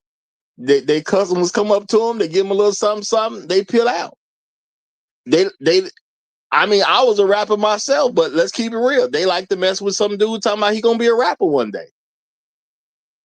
I mean, the odds of being a famous rapper is about the same odds of being a NBA player. Like that stuff is not easy. Now I'm gonna say when I was rapping, you know, I can't tell you that the women was not around for the hope that I might make it. It was plenty of them there for the hope that I might make it. But if you sit down and think about this from a realistic view, that's kind of stupid. You know, you going after a guy, his shot of making it is so small. I mean, I'm not saying for anybody not to believe in themselves. I ain't saying don't chase your dream or nothing like that. But you do got to understand, it's an astronomical chance that you're gonna be the one that makes it. Somebody gonna make it, but for you to be the one that make it is astronomical. But women would line up for this astronomical chance instead of talking to the guy who wants to be the engineer. And that's crazy to me. You know, that's some of the things I've noticed. Now, I am going to say this. Them white women, though, white women are notorious for helping you study. Now, I will say that. I told you, I went to, you know, a few different colleges and spent time. You know, I seen how people were living. I saw the women in college not talking to the dudes that was in school. You know what I'm saying? As far as the black women go, they was talking to the dudes who weren't in school. Now, what I did see from white women with their own men, you know what I'm saying, as far as white guys go, or even the black guys who mess with them, they notorious for helping you study. They gonna help you study. You gonna pass that class messing with her. Y'all know who I didn't really see doing that? Sisters. Well, and it's not going to start. That kind of help is going to start long before college. You know, that help will probably might start in middle school. You know, so I mean, and that's what I meant earlier, where they are more likely to make a determination about how they're going to help you, and there's not going to be any debate about it, or it's not going to be any sort of ego about, well, I'm doing this for you. You know, they'll just do that as their role in that relationship and just fit into it. You know, and it relieves these young men of the burden of having to go through, like a lot of, when you observe a lot of these athletes, a lot of them are somewhat I don't want to say innocent, but they don't necessarily have the perspectives about things certain socially that most of us have to develop to be able to survive. and thrive. Very often you're identifying fairly early in life, particularly the basketball players. This kid is 6 inches taller than all the other kids, in, fifth grade or whatever. So he will likely become a potential basketball prospect. And once that determination is made, all kinds of other accommodations start to facilitate that desired end result. The clock starts. Okay, this kid is 12. We got 7 years to a possible NBA contract. So everything starts formulating around that. For the 6'3", 12-year-old, right? Everything starts formulating around that. And all the people and the accommodations and the girls, they all kind of, in the environment, particularly amongst white girls, they will know what their role is for that dude. My role is to do his trigonometry homework, for example. my role is to make sure he get that minimum C- or whatever in order to, I guess, stay eligible to play. Yeah. And they'll be good with that. That's how I'm contributing to this broader cause. Yeah. And I'm gonna say this too, based on the stuff that I've been around, stuff that I've seen, stuff that I've even heard about. The white women don't require you to make it. Now, when I say make it, I'm talking about you don't have to end up being an actual NBA player. You don't have to end up being an actual NFL player. They don't require you to make it. They just want to help the guy that's trying. And that's a total different world than what I see from black women. Black women want the guy who literally made it. Now, but the thing is, he opened competition at that point. You know what I'm saying? He famous now. He got drafted. People starting to figure out who he is. I know the people who get drafted black women don't really see them unless they're like the top 3 pick or something like that. They don't know who these people are. But you wait to compete for a guy when the rest of the world just found out who he was too. You see what I'm saying? And they do silly stuff like that. Because, even realistically, a lot of black women don't even want to compete for a guy who got picked, let's say 15th in the NBA. They don't want to compete for that guy. They want to go after that, maybe that first or second draft pick that everybody know his name. They ain't even smart enough to just look in a brochure or something or look at a newspaper. Well, who got drafted 15th? Everybody ain't studying that guy. That'll probably be a much easier guy for me to get. But then you got to go into this. Well, then what kind of NBA career is he gonna have? If he didn't get drafted until 15, am I guaranteed to get a guy who's really gonna be able to put me in a multi-millionaire lifestyle? It's so many factors. The white women they don't require you to make it. They just like the fact that you're doing something and you gonna get a degree. Well, he playing for the school. He'll get a degree as long as he play. And that seemed to be good enough for them. Now, if it just so happens that he makes it into the NFL or the NBA, that's just like icing on the cake. But it don't seem to be a requirement at all. Well, they just want to see somebody doing something. If you have a great collegiate career, especially at the right school, even if you if you graduate from, let's say, Notre Dame or Northwestern or whatever, let's say you're a basketball player or a football player, and you graduate from Notre Dame, Northwestern, Duke or whatever, and you're just not quite good enough to get into Duke, it would be the NBA, but maybe Northwestern, it could be the NBA or the NFL or whatever, depending on your sport.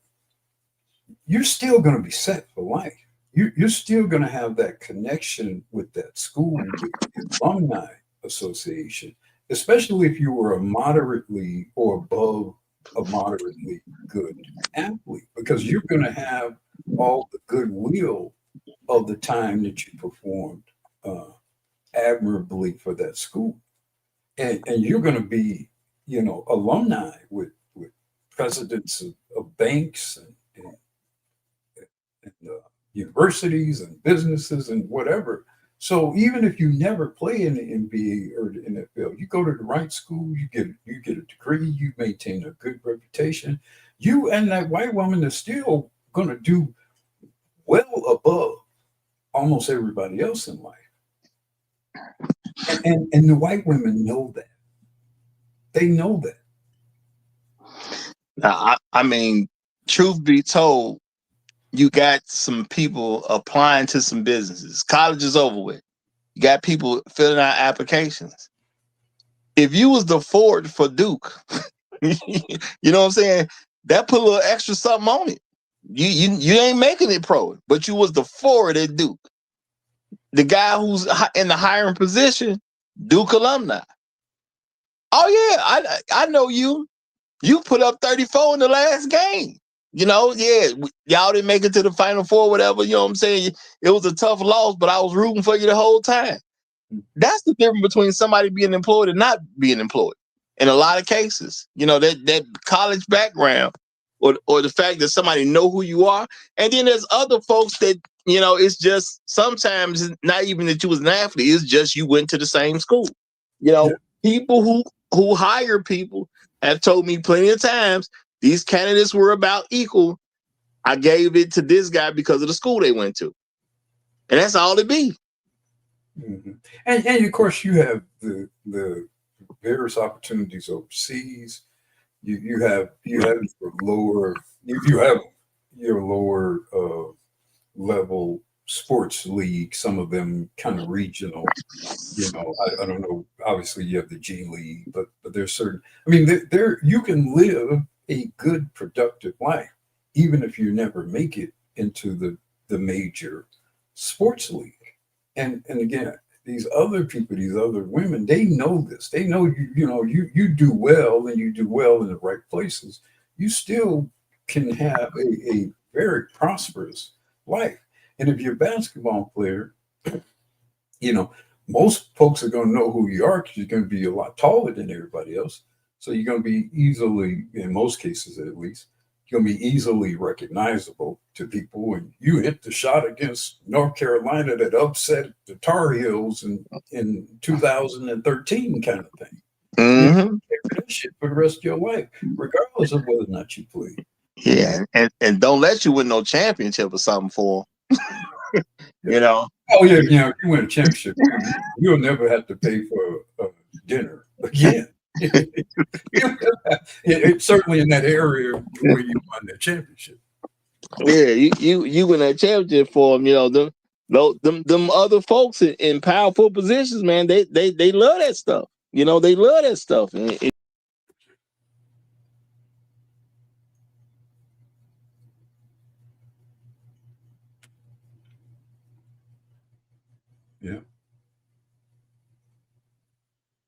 Yeah, but you know, so what happened? Roger dropped off. So I just think they are at a they're black women are at a tremendous disadvantage, and it's only going to worsen because so many of the, you know, we're talking like 3 generations away from people being married and raising families together and kind of working together to make things happen, and the woman accepting certain role responsibilities and the man accepting certain role responsibilities.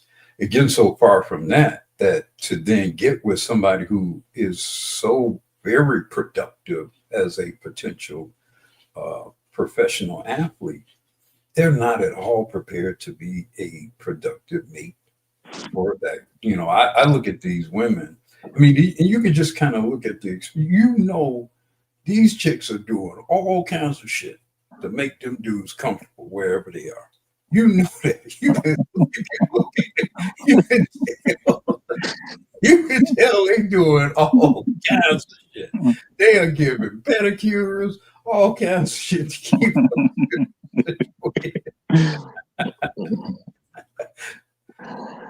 Yeah, I mean, white women are definitely trained to play that role, you know, and that's just real talk, you know. And I'm gonna say that, you know, again, in this particular situation, I get what black women are reacting because of what they see I heard it was like a page. I think they said it was posted on Facebook or some of these pictures, and all these white women getting on the plane, and the black women started tripping. Yeah, this a lot of this 30 years too late. That's I definitely want to keep saying that. A lot of this, you're 30 years too late. Your mama should have been trying to get with his daddy. It's already over with, and you need to recognize that it's over with. And then for the other folks, it's like, if you grow up, especially if you live a suburban lifestyle, I'm gonna say flat out, I think a lot of brothers are just scared to mess with women from the city. I think a lot of that's gonna be true. Now we just talked about, did a show talking about that woman who got jumped by the kids. Okay, now you a suburban kid. Now you good enough to play for your college. You actually make it into the NBA, and you seeing stuff in the city like the kids are jumping on the women. They want to jump a boy, but they don't have no problem stealing off that boy's mama. Pulled his sister hair just because she was there. What brother on his way to the NBA is finna go mess with some city women and deal with that type of stuff? No, that sounds scary. You're not going to be anywhere around that. Here's the other thing about the pro athletes, and in particular the NBA players. I'm not quite as familiar with. It's easier to kind of track the NBA players because there's fewer of them, and you get to see who they are a little bit more. But one thing you also observe amongst many of the current crop of NBA players is that their mothers were very often themselves quite athletically competitive. Steph Curry's mom played, collegiate volleyball. Klay Thompson's mom played collegiate volleyball. Andrew Wiggins' mother was a Olympic athlete, I think, from Canada. The backgrounds of many of the mothers of these players were athletic. And that's how, like Steph Curry's parents met at Virginia Tech, Dale and I forget the name of his mother, met at Virginia Tech. His dad was playing basketball, obviously, for Virginia Tech, and his mom played volleyball. So you have this other thing socially where the synergies in the background, these are athletic people. They're used to training. They're used to being observant of their nutritional intake, how they rest, how they recover, supplements, usage and that kind of stuff. So you have that going on as well. And let's be honest, you're more likely to have white girls doing that kind of stuff than black girls generally, or there's a much higher number of white girls who are doing that and doing it up through high school and through college. So that's another sort of synergy that is happening or has been happening for a couple of generations now, and we're seeing it manifest in the professional leagues, and we're seeing it probably even in this photograph. Yeah, and my thing is, white women just come off as way more helpful at the end of the day, y'all. They just come off as way more helpful. Because, see, I've been around a few teams. Well, you around the basketball team for college, or you're around the football team for college. I'm friends with certain players, so now I've been around some teams. And I'm going to say the way the white women act for a person on the team is just so far different than I see how the black women act. Because it ain't like I wasn't making some black friends and we wasn't kicking it in some black spots, doing stuff with black people. But the white women used to treat them so much differently. The white women are offering help to you. The black women feel like helping you is an issue. And I don't know how you're supposed to, truly make a connection away from the school, and everything's a battle to a certain degree, or you're not offering anything to anybody. And black women seem to have that bad where they believe not offering anything to a man is somehow supposed to be a good, positive thing that we're supposed to gravitate to, and I just don't get it. And I even to this day, I tell women, one of the first things I warn women about is I am not going to respond well to negative treatment. You know, so I'm not going to play no little game with you, whatever the case is. I don't like negative treatment. I just say it up frontly now because I just know black women are just so used to being that way. And a lot of them have an issue when I first tell that to them because it's like they're not used to hearing that. Look, I just don't respond well to negativity from no woman. I just don't. Okay, so I advise you don't do that with me. And then they be like, well, what you mean? Well, I mean, if you start tripping about something and you want to argue with me or you want to cut me off for 3 days or something like that, don't expect me to be there by the time you call me back. I'm not going to really get into negative situations with someone because, y'all, these are voluntary social relationships. I don't volunteer to be harassed and I don't volunteer to be annoyed. That's just real talk. Brother, Roger, that I see a lot, and it's unfortunate. If some of these brothers were sisters and everything else, unfortunately, there was a woman who has multiple children from different men. An example of that, is like with football player Stephon Diggs with Cardi B, and then in basketball you got Jalen Green. He's only 23 years old with Dre and Michelle. She's a fine-looking sister, but she's 41 years old, and she and her son is the same age as Jalen Green. Now, if I was Jalen Green's father, I mean, I would be very, very pissed off with him about that. Same thing with PJ Washington with his I mean, they're mixed race ladies, but they still from the streets and everything. I mean, these ladies from social media have been stalking some of these brothers, since high school basketball all the way to college basketball, and they get these brothers, lay down with them, they get a child, brothers propose to them, and then all of a sudden, 3 months later, the proposal has been canceled. The marriage, has been canceled and all that type of stuff, and then next thing you know, that brother has to pay over $1 million worth of child support over this stuff. That's why a lot of brothers, are staying away from. My thing is, you're talking about a very insignificant, basically non-existent population. I understand celebrities stuff is put in your face when people are known. Black women aren't doing that. Black women are not trying to figure out who's going to make it into the league so they can be with them. That's a unique situation.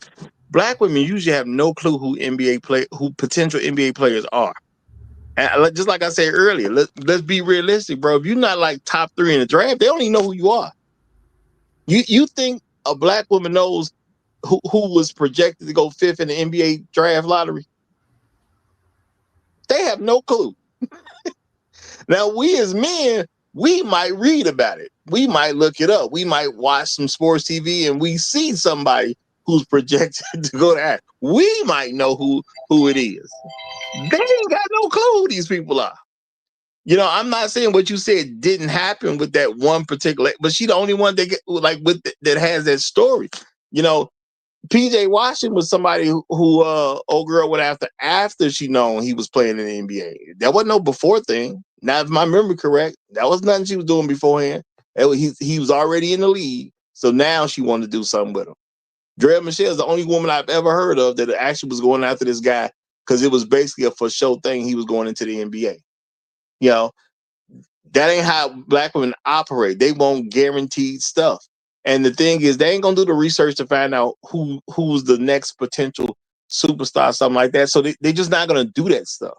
I'm not saying they wouldn't if it was easy information for them to obtain, but the thing is, you don't know who's really gonna be because there's busts. Shout out to I'm gonna draw a blank on his name right now. What's the guy that got picked between Hakeem Olajuwon and Michael Jordan?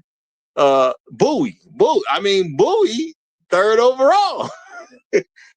Unfortunately, his knees couldn't take the lead. He was second overall. Second overall. He was ahead of Mike. He was first overall. Yeah. Was it Clyde Drexler or Mike Hakeem? The Hakeem? Dream. Hakeem. The Dream went 1, Bowie went 2, Mike went 3. And see, the thing is, they know you could go high and still not really be all that. So, and unless you 1, 2, or 3, they don't know. I'm telling y'all, they don't know who you are. Look up. Sometimes the team don't even know who you are. Might have to catch a cab. The guy end up being his lifelong, the black guy who picked him up being his lifelong driver or whatever. Yeah, sometimes the team don't even know. Yeah, that can't happen, y'all. That can't happen. But I'm just saying, when you be realistic about it, anybody who's drafted number 13, they have no clue who that person was. A lot of us as men, we're gonna forget who we were. We're gonna forget who got drafted at the 13th spot. They know more now because of the computer, internet, social media. You're much more likely to know who the guy changing sports. Dion came up under Dion. Travis Hunter. You're much more likely to know who a Travis Hunter is today versus 15 years ago.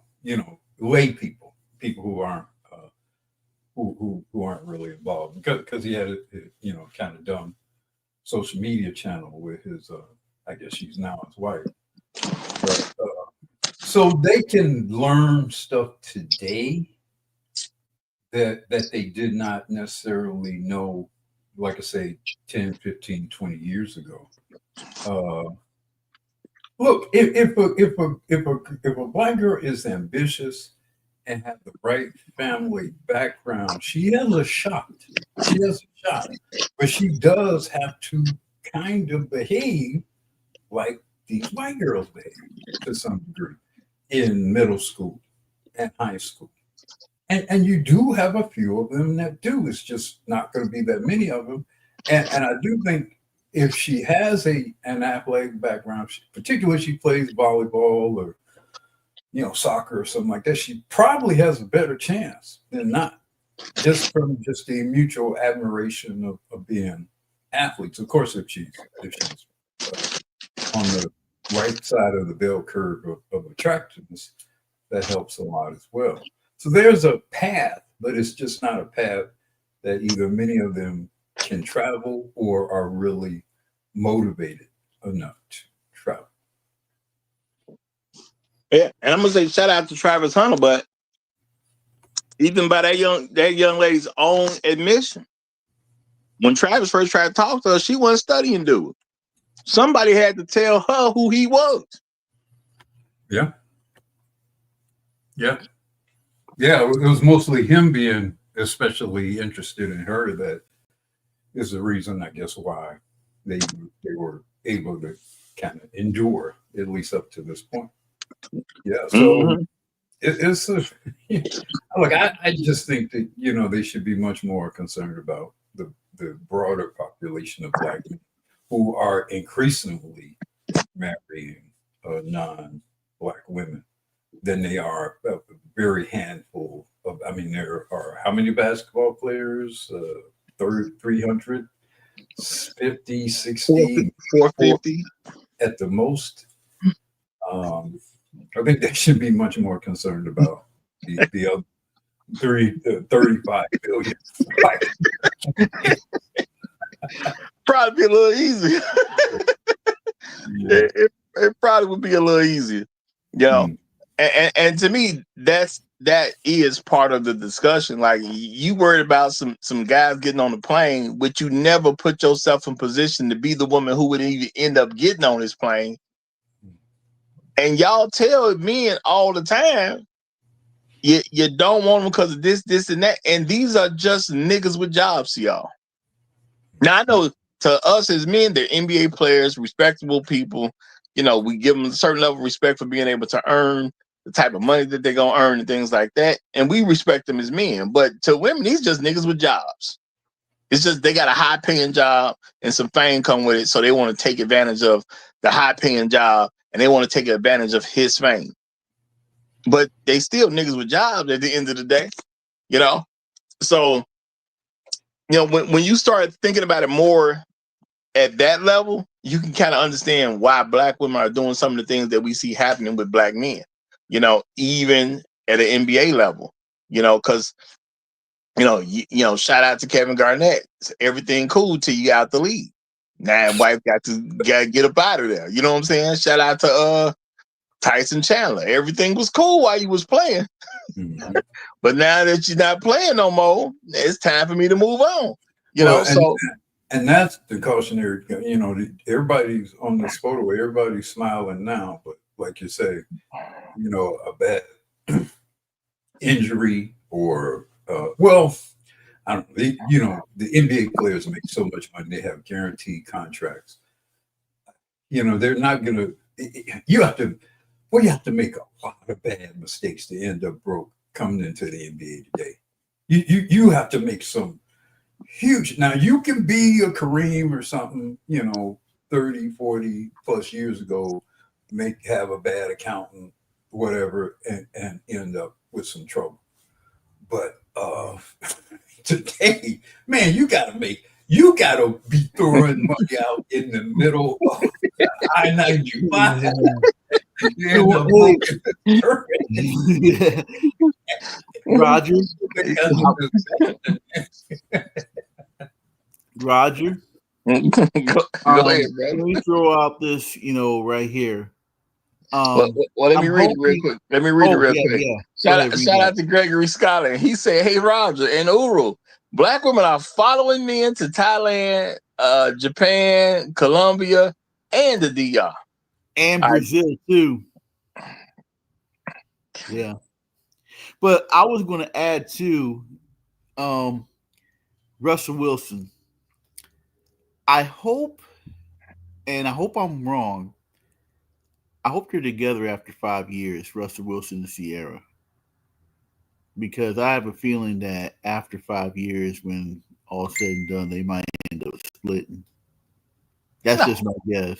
I mean, they got together late in the game. It ain't like Sierra been with this dude when her career was. Now I could understand you saying that if her career was first starting out, she was already on some trying to fix herself up because she already had a kid already. Why would she be going somewhere? Well, You know, from what I understand, Sierra kind of had a middle class, upper middle class background, military. It would not surprise me that she stayed with Russell. It wouldn't surprise me because she does not have your typical quote Keisha end quote. Well, I know you don't like her; she uses those kind of names. okay. She don't have that particular kind of background, and especially as women get older and they start to get more epiphany about how things work. It would not at all surprise me that she make the determination that I need to stay with Russell Wilson. You know, Super Bowl winning quarterback, probably will get to the Hall of Fame. So there will be some enduring social esteem and certainly economic, but social esteem associated with him. It wouldn't surprise me if she made a point of staying with him. Now, will she continue to do shit to try to keep herself, you know, connected to?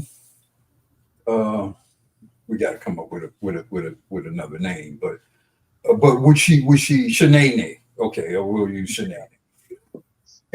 Will she do stuff to try to seem or appear to try to be connected to the Glorilla set? Probably. Yeah. I think she will probably stay with Russell. Yeah. Well, To me, her getting with Russell was her cleaning up her image. So I don't see why she would leave him because they care about their image more than anything. You know, that was Russell Wilson was a fix for her. So why would you leave the fix?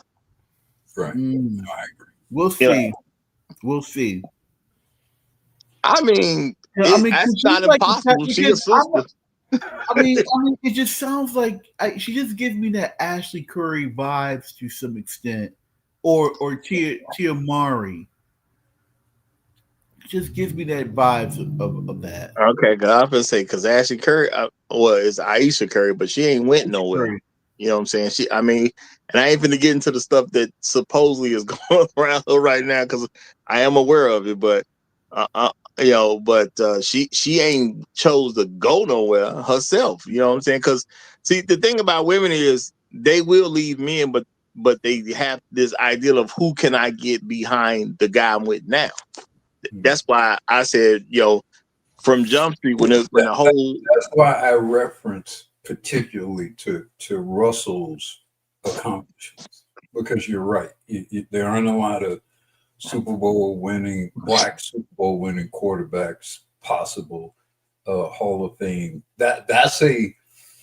He will carry that with him wherever he goes for the rest of his life. He will walk into every room as a 60, 70, 80-year-old guy with that around him. Mm-hmm. And Sierra seems to be smart enough to recognize the importance of it. She appears to be.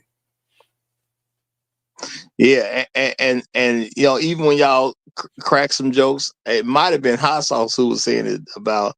I don't know if you was with him. You know what I'm saying? Talking about how Obama gonna get divorced. I'm like, who Michelle gonna think after being with the considered the first black president of the United? Who she gonna be with? She ain't going nowhere. They ain't nowhere to go. The same way I said about when the whole thing came out about Jay-Z and Beyonce. Beyonce ain't going nowhere because there ain't nowhere to go. Who she gonna get? No, So that was no Beyonce. Those kind of women, because his father left their mother, not reverse. Even after the thing came out with him having the kid and whatever, those certain kind of women don't really leave marriages. Beyonce's the kind of woman. Now what she did was when she did that album where she basically exposed his affair or alluded to a lot. Was it the Lemonade album or whatever? Years ago? That was her way of both kind of quote punishing him end quote, which I'm sure probably was his idea. It was not let's make some money off this. Enough of a devil. He probably told her. Is you ready, B? Right. We're gonna capitalize. Everybody talking about it anyway. What's the point of keeping it quiet? Your sister jumped on me, all that stuff. So so that's all public. So we might as well just make money on the whole thing. So now certain people ain't gonna leave. Now whether they have some alternative things going on the sidelines, where everybody, they got a deal. One of them likes to dress up a certain way, and the other one likes to get nipple clamps, and whether they have that kind of stuff going on, probably, but no, everybody leave. Yeah. So Sierra is in a fixed position. I would say she's in a fixed position. I don't think it's gonna change no time soon. She was already quote unquote correcting her mistakes when she got with Russell in the first place. What more correction can she do? So but she's not going to move up with another dude. Who is she going to move up with? Yeah, so that's the bottom line question. Who is she going to move up above Russell Wilson? That's not going to happen. Yeah, maybe and it ain't. LeBron James divorces Savannah, and they got together. Maybe that would be, I guess, a move up. But as wild as that. So you gotta a lot of things got to culminate at the same time, but have to work out. And and she already gonna look crazy leaving Russell after the stuff that Russell has been willing to do with her. After the Future stuff, she would really hurt her. That he kind of rescued her or lifted her out of the Future stuff. Yeah, even the sisterhood won't know what to do with that information. They gonna be like, she crazy. So that's not happening. Now I am gonna say, now as Black Rule described, Black women have a very small shot. in a lot of these situations where these guys are coming from the suburbs in the first place. I'm not gonna say it's impossible because when it comes to humans, nothing's truly impossible. But that probability gets real tough. Somebody in the chat said 10%. I think you were being extremely generous by saying it's a 10% chance. I don't think that. I think it might be down to maybe 2 to 3%. And that's it. A city girl messing with a guy who has a successful enough father and may have played in the NBA himself, and she's going to end up with a guy who actually makes it to the NBA. Yeah, yes, gotta. I mean, I think saying 3% is super generous. Because to me, it's astronomical chances that it's going to actually happen. That's astronomical to me. I think, ironically, the best chance that many Black women would have to get to a brother like one of these guys, whatever, would be if, and this will also speak to why it's not likely to happen, but the best chance they would have, ironically, is if their father has a relationship with the fathers or uncles of one of these dudes, because that would permit them to socially get close enough to them in order to then possibly use that as an indirect way in socializing with one of these dudes. But because a few Black girls are where the father is sort of the preeminent parent and whatever, unfortunately, you're not going to have very many of them. For example, Kobe Bryant's daughters probably wouldn't have much of a problem with maybe dating NBA players if that was something that either of them wanted to do because of Kobe, obviously. Absolutely. But you make a strong point, because you could be some girl's uncle and you actually have access to this NBA family or this guy who's about to make it into the league, but whatever, you're not gonna be with him. If you I would even say even the stepdad ain't gonna really have the girl around with him like that. So the only person who really gonna have that door open for him is their actual father, because you're gonna bring your daughter to some places. But if you ain't really with your father, you're not gonna happen to be there at the time he go there. So he really can't put you around. If your dad played D1, he played against I don't know, Michael Thompson, Clay Thompson's dad, kind of thing.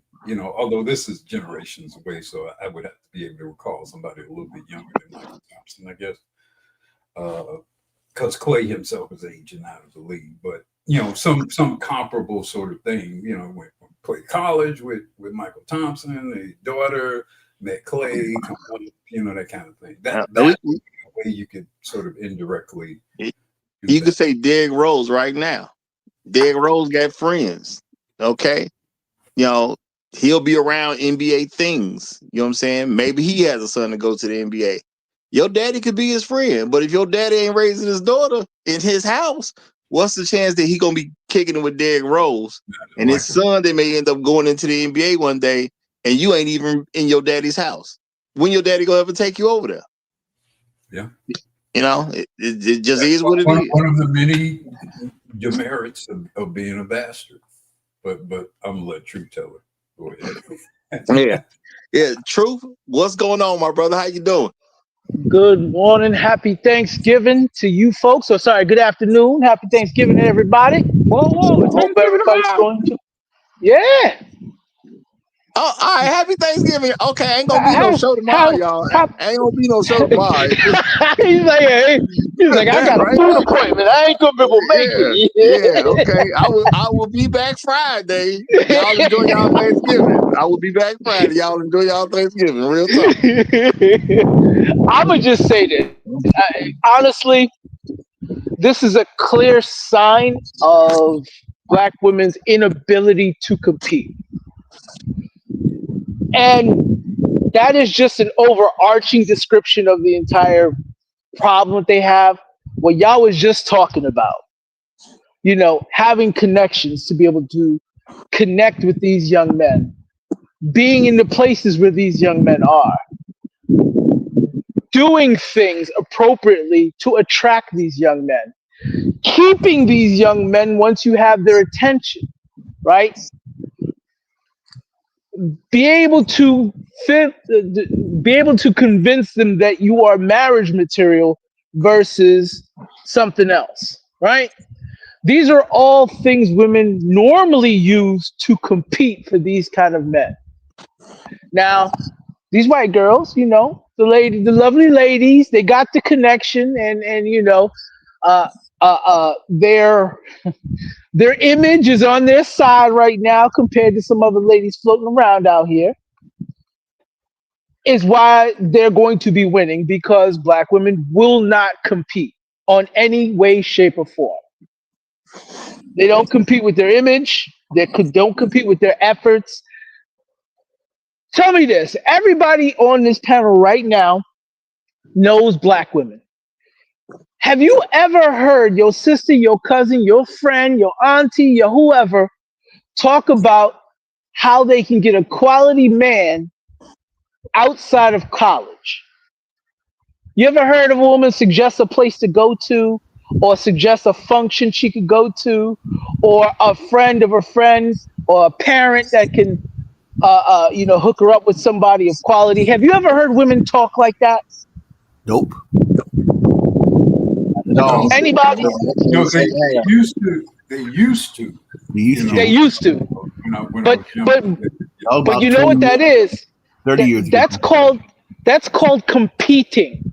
Just like in sports, you use whatever attributes and assets you have to accomplish the victory you need. And the victory they want is to be married to a productive man who they're attracted to. And we all know their whole attractiveness thing is crazy right now. But in any case, you're supposed to put yourself in those positions, which means you need to carry yourself a certain way. You need to be in certain places. You need to affiliate with certain people. You need to carry a certain image, right? For these gentlemen, even the ones who aren't from wealthy families, they're going to be in places where wealthy people exist. Do you fit the image of a woman that would be to his side in those places? Do you know how to wear a sundress? As we put it yesterday. Do you know how to wear what a sundress is? There you go. You know what it is.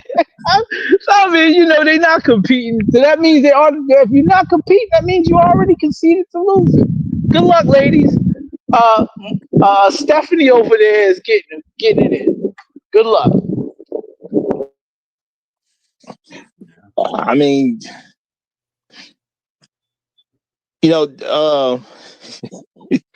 there's some white women who are even fighting this narrative. I seen something a little while ago about some white woman was putting on her social media. Those black men don't even belong to you. Oh yeah. Oh no. God damn. Jesus. They're taking the gloves off.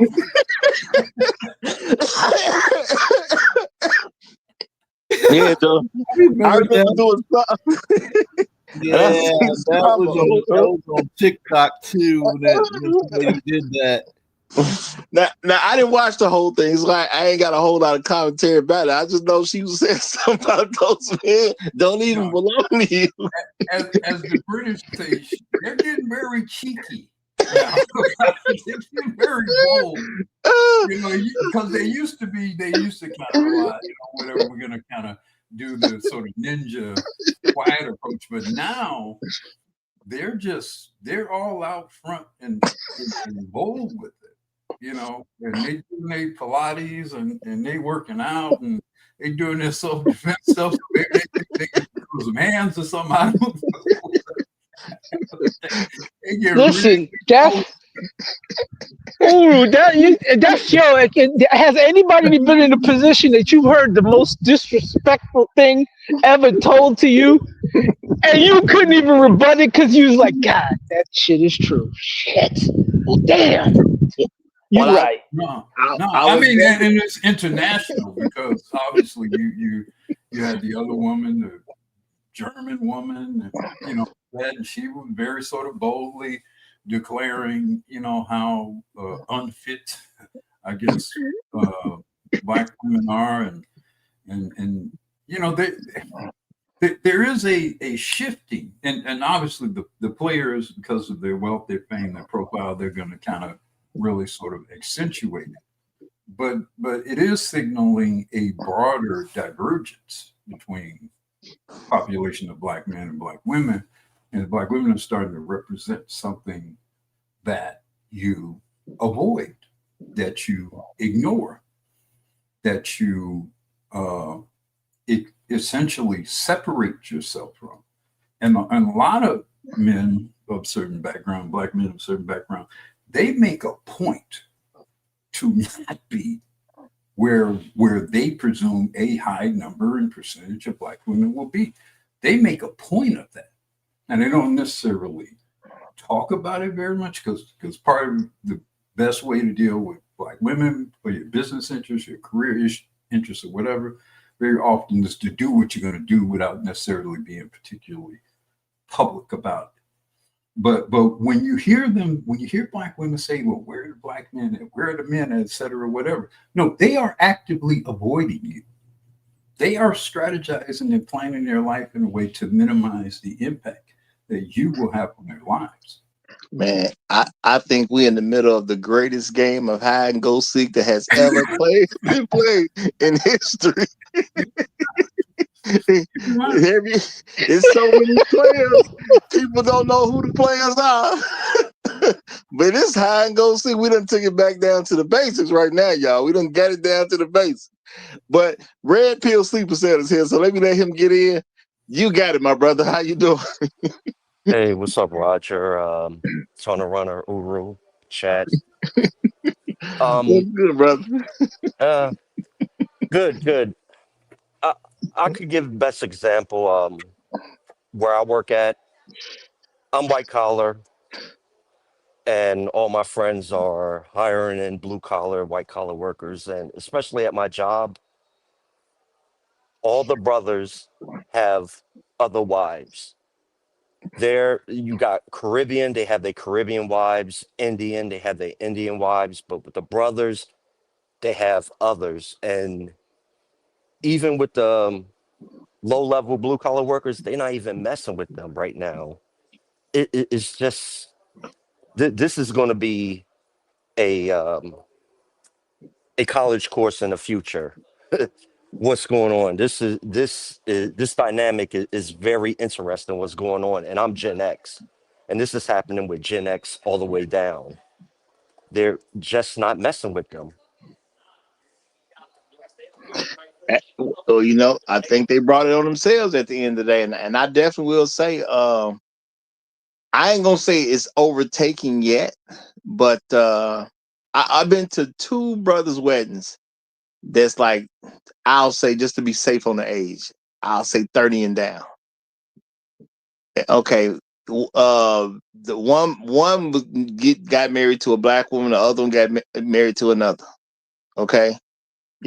Wedding coming up, young brother about to marry another.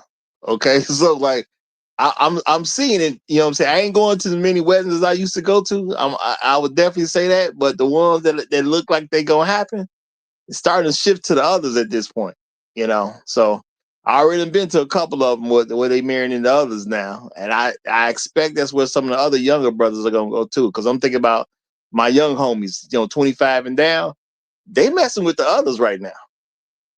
And that's just being real. They messing with the others. So Listen, man, I got two sons and three nephews. One one is 20 years old, and the oldest one out of the five is turning 26 this 2026 year.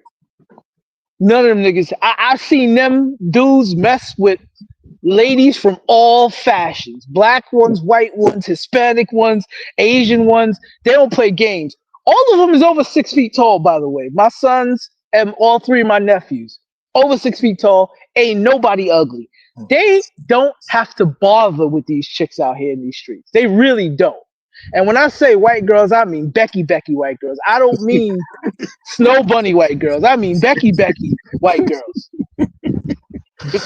those kind of white girls, not snow bunnies, not hood snow bunnies. Becky, blonde hair, Becky. Oh, Say and they rolling stereotypical. around. Stereotypical Becky. They have no issues. These niggas is like, man, I don't really want to talk to nobody right now. This is what my nephews and sons are saying. I don't really feel like messing with nobody right now. I'm like, wait, what?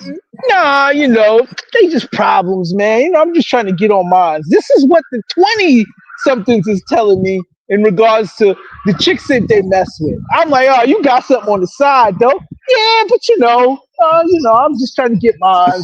It's on some whatever. I'm like, damn, it's like that. My one nephew who actually played college ball, he's graduating this coming year. Him, every time he come visit me down here in Florida, he got a new girlfriend riding with him. Just he visits me like every other year. He'll come down here, he'll go stay in a hotel somewhere, but he'll come check me. We go out to dinner. He got two other brothers too, but he got one. He come check me. He got a new girlfriend that drove down with him. And this is going like he coming down here again in January. This is gonna be the fifth time he came down here, and it's a fifth different chick. And they're all different colors. I gotta ask him. I'm like, yo, so which color fruit is it this time, play? He said, you gonna see. You'll see. I'm like, nigga, it's like that. They not playing, man. The young fellas, they not playing no more, man. It's a real open market. Things have changed, and the women are trying to jealously hold on to some obligation and some guilt. And the great thing about men, black or otherwise, I think even more so than the women, we have to be able to evolve for survival. We have to be able to, as males, we have to be able to identify opportunities to grow, to improve, to change things, in some cases destroy things and reveal things. And I think that's what we're seeing at a very subtle level. I think that's what Truth Teller is describing. They don't know it, it's not a conscious kind of thing where I'm going to change history for black men or whatever. No, it's an urge. Environment's changing. The circumstances I need in order for me to succeed as an organism in this environment is changing. And so I am adapting. And so the old rules just no longer apply that apply to my grandfather or great grandfather. And God bless whatever, they had to deal with back then. We're doing something different now. And we're doing it with some different people. And I think a lot of women are making it where it's just a necessary choice, because I try to look at the world in a realistic way. How long you want that brother to wait to get it on? Let's say he make it to 18, he ain't did nothing with nobody yet. Okay. Now men are never virgins. I know some of y'all don't know that. Men were never virgins. Okay. They just ain't slept with nobody yet. Oh, but let's say he made it to 18, he ain't did nothing with nobody yet. How long he gonna wait? I mean, just being realistic, how long you expect this young man to wait? Okay. Well, you supposed to have sex when you get married. Okay, cool. How long you want him to wait for that? Because if the women talking about, well, I got to go be a hoe first and then come back to a guy who's doing what he's supposed to do. Well, if the guy is 18 and he doing what he's supposed to do, that's telling him he ain't supposed to be bothered until after you get through being a hoe. How long he's supposed to wait? And I don't think a lot of people factor that in. He's still a dude. He gonna have his sexual peaks when he's younger. I know a lot of women, they had his sexual peaks in their 30s or 40s. The brother's having his sexual peak when he's in his teens and 20s. How long you think he gonna wait? If ain't nobody to marry, he's still gonna have to get it on with somebody. He gonna make a connection with somebody. If he's trying to do right by women and have a relationship that leads to a marriage, okay, he gonna do that with somebody. If the black women ain't trying to do it, I mean, you want him to mess with a white woman. That's how I would say it. You want Roger, the The fundamental flaw in that is which black woman you know wants to actually marry a virgin. The second a dude tells that There he's you a go. virgin, it's game over. Look, come on, man. Let's just put it on the table. Listen, there is no place for a sexually unaccomplished man with black women. Well, we could just say that straight out. There is no black woman that's going to say, my man's a virgin and give him praise for that. She's going to make fun of him and look down on him for that. Especially if she's not one, because then that's going to make her feel a certain way. Because if you kind of tickle that whole strain on their neck, they get embarrassed. You don't even got to say nothing to them. They just mean to you. You're like, why are you being mean to me? Yo, you think you better than me because you a virgin. Like, you ain't nothing. You can't even get a whoop. You're going to make fun of the nigga, man. It just is what it is. So we don't have an option to be virgins. Let's just put that on the table and let's get it off. Because women don't look for husbands that are sexually unaccomplished. So I'm gonna say you making a strong point right now. That's a strong point. So that if they're not trying to deal with a dude who is trying to be quote unquote, I'm gonna just use the phrase husband material for the moment. Well, if he's not what you attract to, because you got to go out and be a hoe for a while. Well, how you gonna end up on the plane? You know what I'm saying? Like, a lot of people forget these are not old guys. These are NBA guys. They're not old. They're not in their 30s, y'all. These are young men. People forget it sometimes because they got money. Well, I ain't gonna say you forget it, but you don't think about it. A lot of people don't think about just how young these guys are, especially now that you got a lot of guys, leaving college on the one and done. These guys are entering the league at 19. You know what I'm saying? These 20, 22-year-olds, 24-year-olds. You want to be a hoe till you're 30. They supposed to wait on you? Roger, don't you know getting married before you're 30? She's too young for that, Roger. Come on now. I'm just trying to be realistic about what's going on. You want to be a hoe till you 30. This guy is one of the guys lucky enough to make it into the NBA. You clearly don't want to be his wife right now because you ain't had enough dick in your life. And he's supposed to put you on a plane? Well, how? How do you get on the plane? And that's why my thing is like the women even complaining about this. Like, where is your math at? How do you get on the plane? You don't want to be with him. You want to be a hoe. So you want to be a hoe while you with him at the same time? Is that what you trying to pull?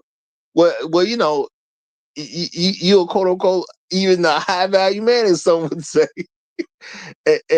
But I still need to have sex with other men right now because I gotta have my whole phase. But Roger, that ain't even the worst part. The worst part, you already said the worst part. She can't do any of that marriage stuff or actually act like a good woman until she's 30, which means she got to spend a decade and a half in these streets, Roger.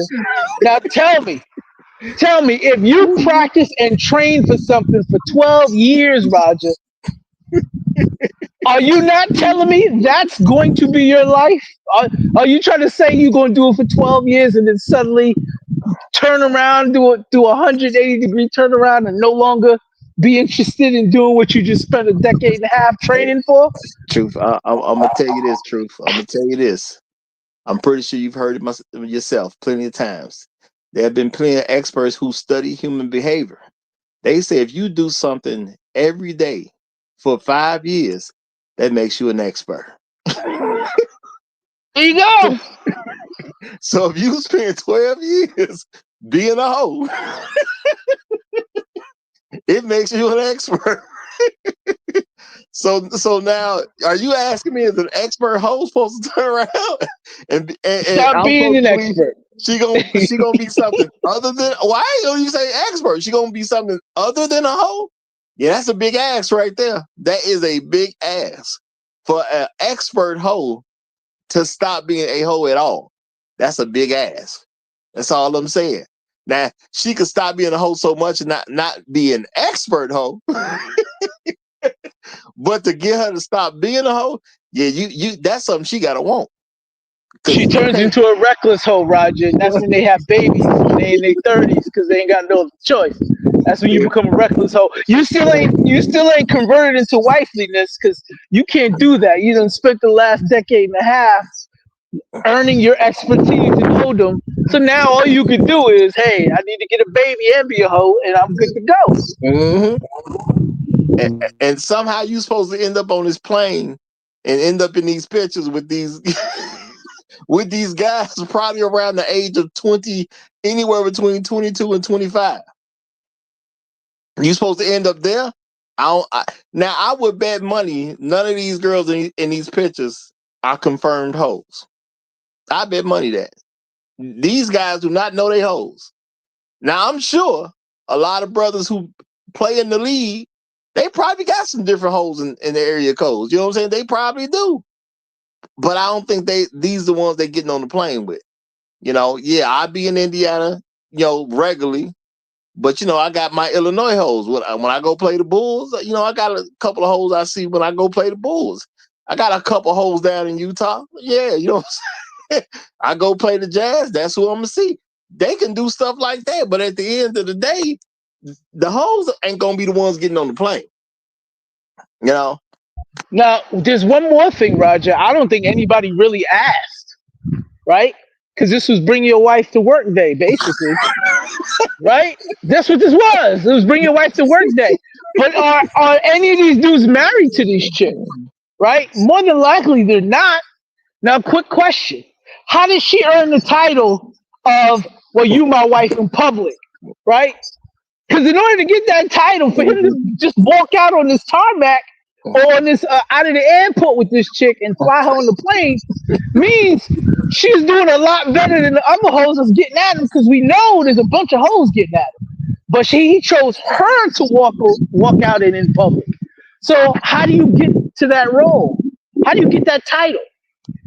Is the question. And obviously they have no idea, or they don't care. They don't care that they don't got the title.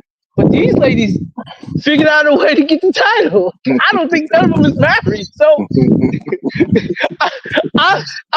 who brings a side chick to bring your wife to work day? Nobody. Come on, man. You can't send her the wrong message, Roger. You can't send her the wrong message. It's definitely a lot of stuff being said by these moves. You ain't lying.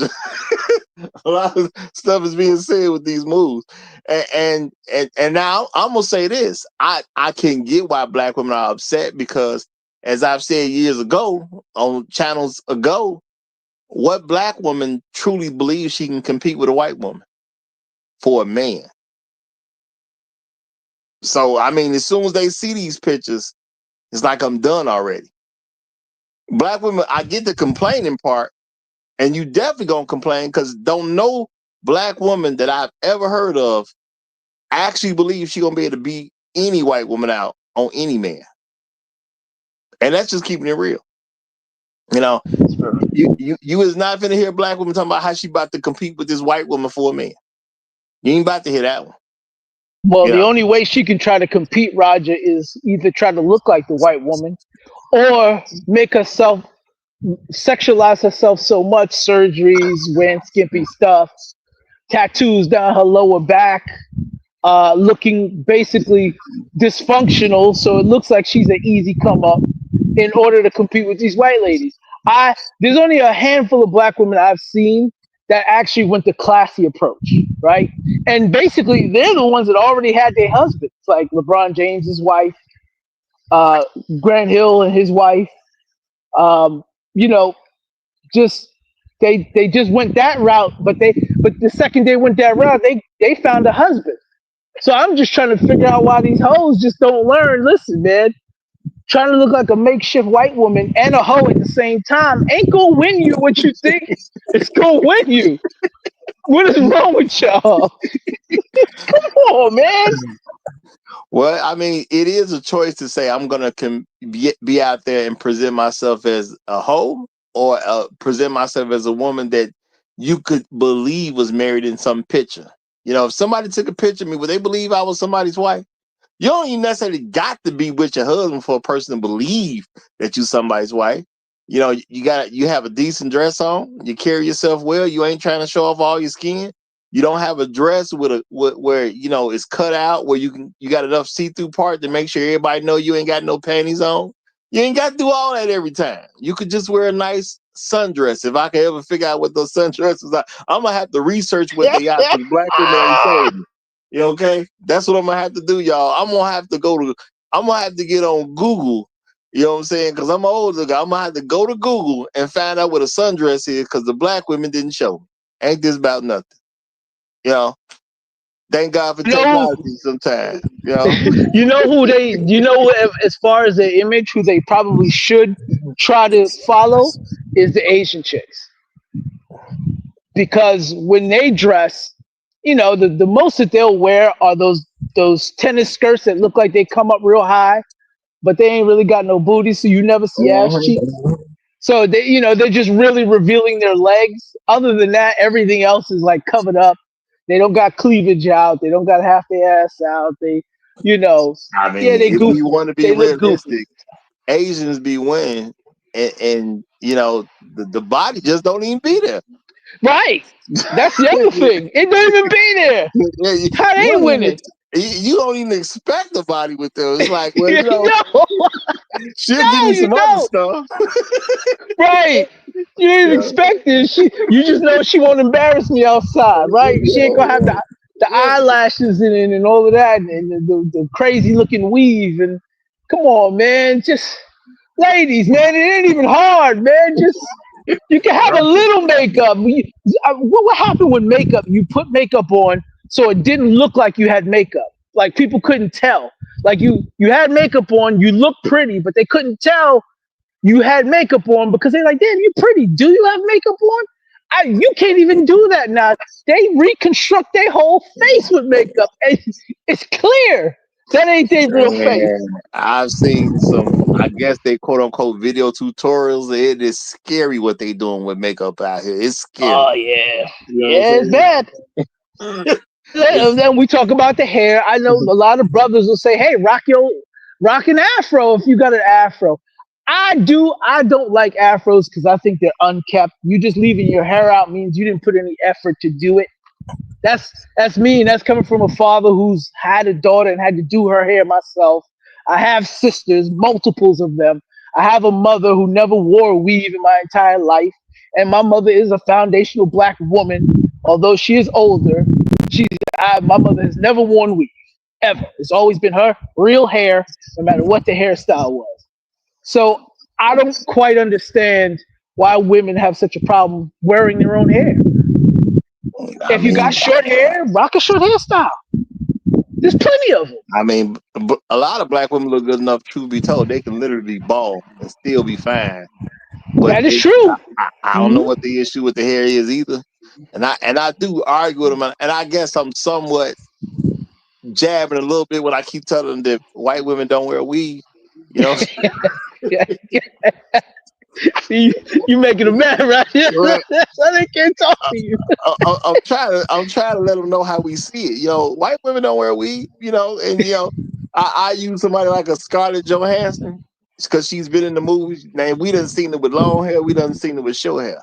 They be like, well, she wear weave. And I said, no, she don't. She just got long hair in the movie. She cut her hair for the next movie, and then she just grow it again for the movie after that. All her hair looked the same. That's not no weave. For the ladies who not picking up on what Roger's saying is, he's telling you what she's wearing on her head is convincing, not the crap that y'all put on y'all head, and we can tell it don't belong to you. Exactly. What she got on her head looked like it came out of her head. What is so wrong with having some hair that look like it came out your head? And y'all, they do actually have like afro, and things like that women could wear. I've actually seen, it was rare, but I've seen some women who actually put on some wigs that look like, truth teller don't like it, but the afros or whatnot. Afro puffs? Yeah, I'll take an afro rather than a weave, though. I'll take an afro rather than a weave. Don't get me wrong. Yeah. Well, I'm saying I was shocked when I seen a woman who had the afro wig. I was shocked. They have hair pieces. They have hair pieces like they talk about weave and extensions. They do have hair pieces that are replicate actual black women 4C hair pieces. They don't ever talk about that when they talk about wearing hairdos. You could wear hair that looks like yours. You just don't want to. You want to wear hair that looks like somebody else. And that's why I was shocked when I found out that they actually exist. Cause I'm a guy. I ain't never went shopping for this stuff. You know what I'm saying? I happen to know a woman, and she took off her wig that looked like, you know what I'm saying, an afro. And I was like, that ain't real. You know, no, it's just a wig. I said, they making those. Now, I'm being realistic. I'm sure, I think movies or something, you use it in there, but just for regular people just walking around with an afro wig, yeah, I couldn't see that because I ain't never known a woman that had one until I seen that one lady with the one who showed me. Now I can't say I've seen too many after that, So Yeah, well, they go overboard with it. So let's say they like. Hey, I know, like my sister. My sister actually has long hair. My sister actually has long hair. She's what you would call a coolie.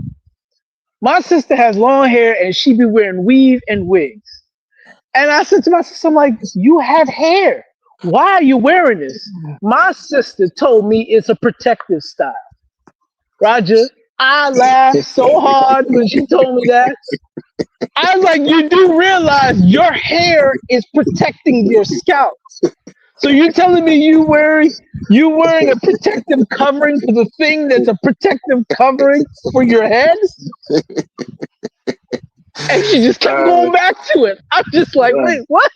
What are you saying? I was tickled when I first heard protective style because I'm just a regular guy.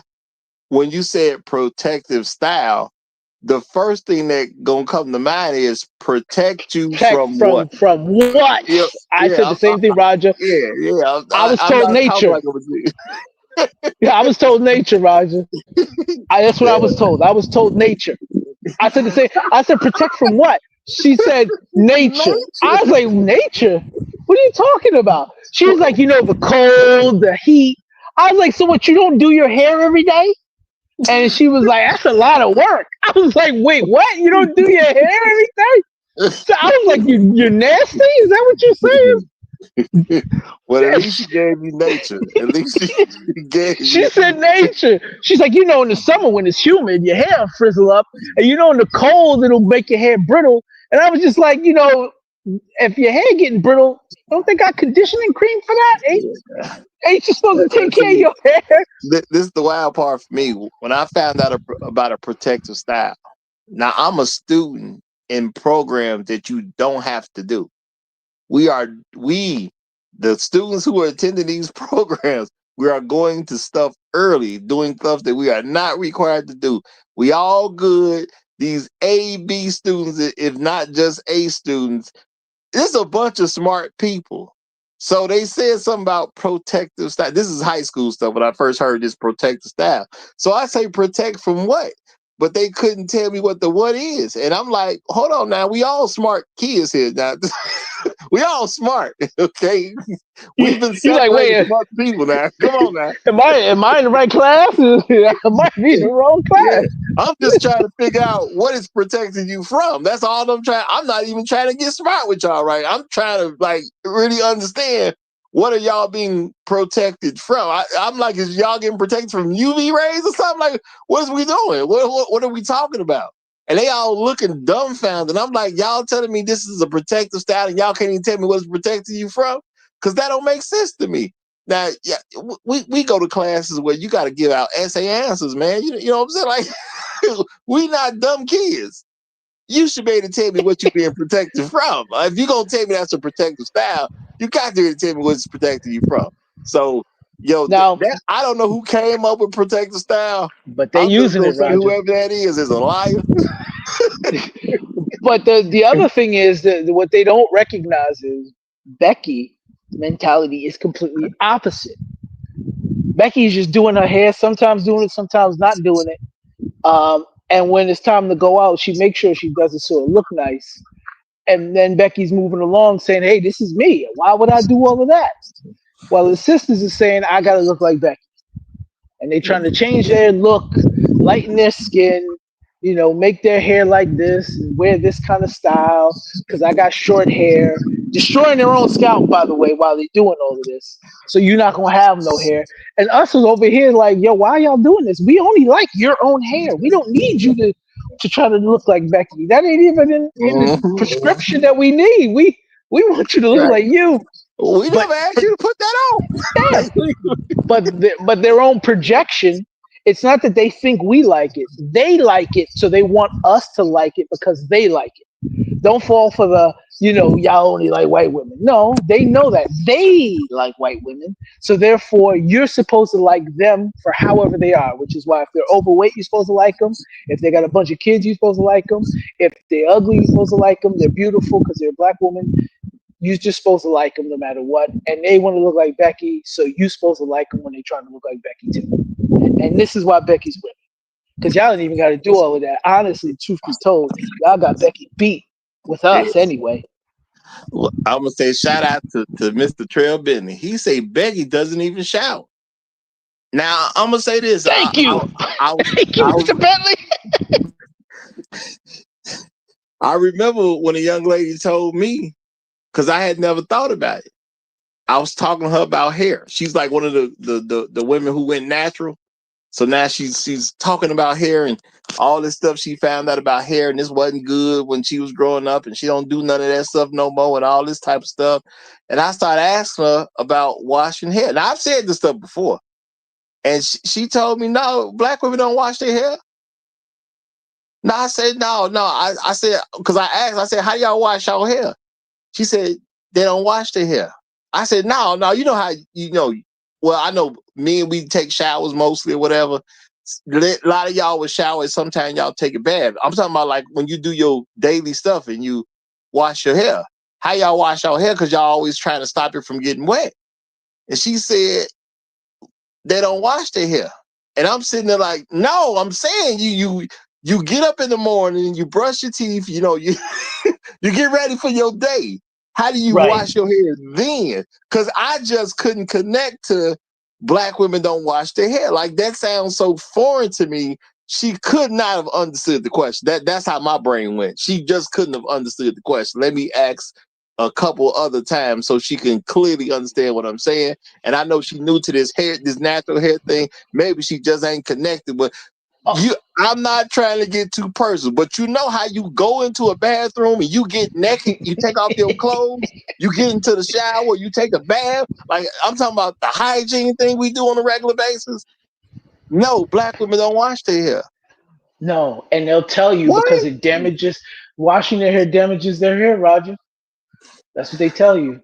But I have a question. I'm like, so I asked, damage how? And I've been told it dries it out. So I was like, you don't put grease in your hair after you wash it? Like, so I have learned over the years with sisters, cousins, aunties, that they're lazy. They don't want to actually do. I've actually been told that it's hard work taking care of my hair like that. That's what I've been told. Bro, I was trying to figure out what a protective style is from the woman who went to the natural hair movement, and I'm trying to see what you protecting the stuff from, and I'm asking like, wash your hair because we people, we need to wash sometimes. I'm not even saying you gotta wash every day, but we gotta wash at some point, right? Like they'll do it every 2 weeks kind of thing. No, that, bro, because I'm like, they get a hairstyle and they keep it for 3 months. Yeah, I'm exactly. like, what are you doing over the 3 months? You see what I'm saying? I'm not saying wash it every day. I ain't even saying wash it every other week. I'm literally I say women, they get a hairdo and they got it in for 3 months. What's going on during the 3 months? Well, that's why their hair falls out. It's because it's a protective style. What are we doing? What are we talking about? I don't know what it's protecting. I guess it's protecting, I don't know, pride. I don't know. I just see it as a pure utter laziness because there's no other reason for it. You tell me you won't wash your hair because it'll dry your hair out. But then you have ways of but you have ways of rehydrating it. So why wouldn't you wash it? Well, it's a lot of work to maintain my hair. Okay. I just had an epiphany, brother. I just had an epiphany. I just figured out what they were protecting their hair from. What was that? Soap. Ah, I see. Makes sense. That what else could you be protecting your hair from? Yeah, it Soap. makes sense. Enemy of the culture. Yeah, the enemy of the culture. That's I see. I see why it's the battle is so ferocious against soap. Yeah, you know. It's bad. Now, I mean, I'm a guy. I done did all sorts of stuff, y'all. I have not necessarily taken a bath every single day or a shower. I have been out doing all kinds of stuff. I done told y'all before. The longest shift I worked was 32 hours. So I ain't technically took a bath every day. I've done multiple 24-hour shifts. But they don't wash their hair for 3 months. I just don't understand. at I just least you don't working. understand. Well, you know what? Maybe they working. Maybe that's why I can't take this helmet off. I'm in the game, player. I can't. If I take the helmet off, I'm gonna get a penalty for the team, man. I can't do that. I'm in the game. It's weird. And then on top of and I think those things like those excuses and the reason why we're pointing this out, y'all, is those are the excuses those are the excuses and the points that are made by people who are not happy with themselves and therefore carry a demeanor that's unattractive. And we always point out, why black women nice, why they seem so mean, why they always got an attitude. It's honestly, I think it's purely based on the core problem of being lazy. Oh, okay. Because being lazy relates to all of these other things, how they dress, right? They want to get attention the easiest and fastest way possible, and that is wearing the least amount of clothes, right? Their body's out of shape. Instead of working out, the easiest way is let me get surgery, or tell these niggas they gotta accept me as a big girl, right? The lazy way, not get into shape and get myself better. You gotta accept me the way I am, or I'm getting surgery because I can't work out, can't wash my hair. Be nice. How about being nice to people you see trying to talk to you? If somebody says hi, say hi back. Why? That's as if it's a lot of work. It points to laziness, right? You outside, you look a certain way, you're not carrying yourself a certain way, you looking like a bum. Why are you dressed like this? Because I feel like it. But you know how it makes you look. I don't care how it make me look. Why does it matter to you? Okay, well, I'm gonna just come to my own conclusions and keep it moving, just like all the other men that's playing hide and go seek with y'all right now. And y'all losing the hide and go seek game. I would say, shout out to Robert Platter. He said, look at Roger. I work 32 hours and multiple 24-hour shifts myself. I'm going to say you better than me. I did a 32-hour once. I've only done that one time. Now, I've done 24 hours multiple times. Now, I ain't never had a 3-month stint without washing my hair. Me neither. Easy. What's under there?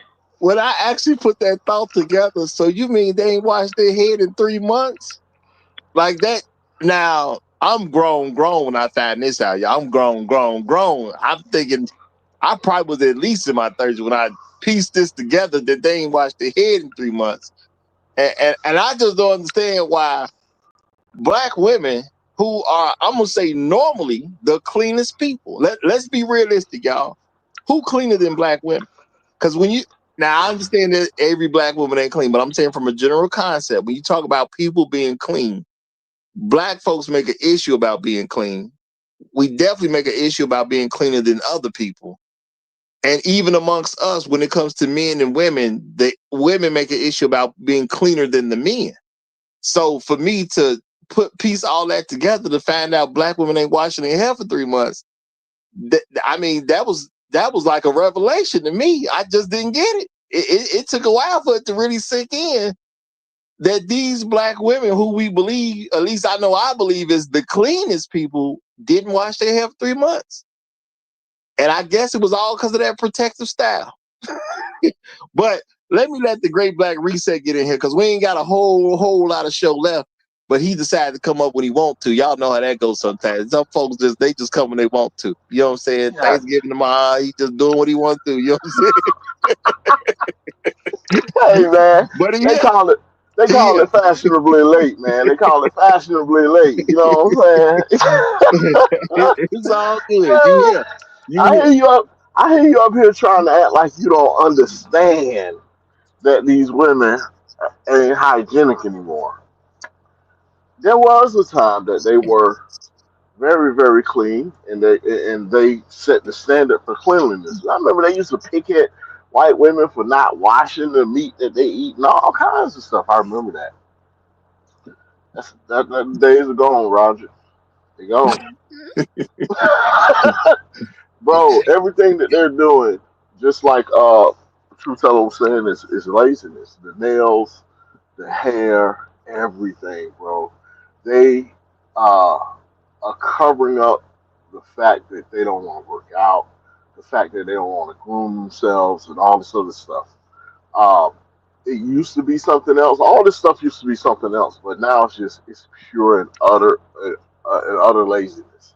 You get these grossly fat women. They get their hair done, they get their braids done, they get their nails done, and then they walk around like they cute, and I be looking at them like, "Bitch, you still fat? We see you." Don't none of that hair cover up your body. we see you, but it's sad, man, because it ain't used to be like that. I remember, man, when black women on the cover of Jet magazine, these was the finest women on the planet. I remember when the average black woman looked closer to the women on the Jet magazine like they did Lizzo, man. So I'm not even celebrating the fact that they are where they are. I lament the fact that they are where they are, man. This is awful. This is awful, man. It's awful to see them that way. Um, I truly wish that my sisters would wake up and see the state that they're in and tell their daughters not to do what they did. That's really what I wish for black women, bro. But yet and still, hey man, we just got to figure out which country we're gonna fly to this summer. We'll be all right. We ain't got to worry about it. They got some beautiful black women down there in Brazil. We be all right. We be all right. But yeah, man, Yeah. I just wanted to come up, man. You guys had me cracking up, man, and I just wanted to come up and say hello to you fellas, man. I know I'm late to work, man, but I'm out here working at the same time. So I'm gonna land my plane there. Hey, well, I can appreciate that. I appreciate it. And we have a high turnout today, but y'all, tomorrow is Thanksgiving, which I was not paying no attention to. So let me let everybody know clearly right now. Because I've been doing this for a long time, and I definitely did not skip holidays. Roger is going to be taking off the 6 national holidays, y'all. Just the 6 national holidays. I'm taking those off, which Thanksgiving is included. So no, I will not be on. I have no plans at this point to be on air tomorrow. I'll it's gonna depend on subject matter or whatever. Okay, but I'll do this, y'all. In the next week or so, I'll try to get a good marathon show. But for me to do that marathon show, it's got to be the condition of how the conversation popping off, because I ain't gonna drag nothing and lessen the quality of the content. So I would try to give y'all the marathon show. I'll try to do one next week. We'll try to get a marathon show in next week, since y'all said that, and I will go past my regular, I ain't doing nothing past 5-hour rule. But I'll do something past 5 hours if it got to gel up the right way, though. It's got to gel up the right way, because I ain't gonna force it. Okay.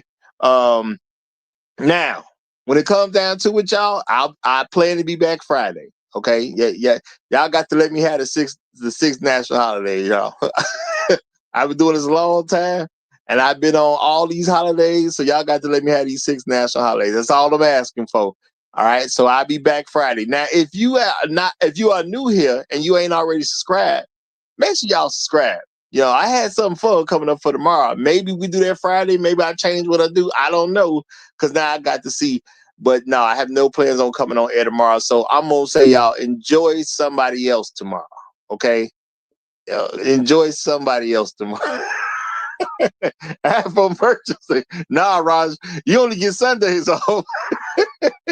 Hey man, I done worked on some Sundays too. I done did work on some Sundays too. But that's all on a regular basis, y'all. I'm taking the 6 national holidays. It is what it is, okay?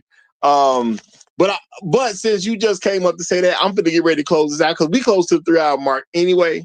And seeing that it's just us, I think that's enough for the day because Thanksgiving is tomorrow, which I was unaware of, y'all. So I want to do a couple things for Thanksgiving is upon us. I want to go buy a couple things.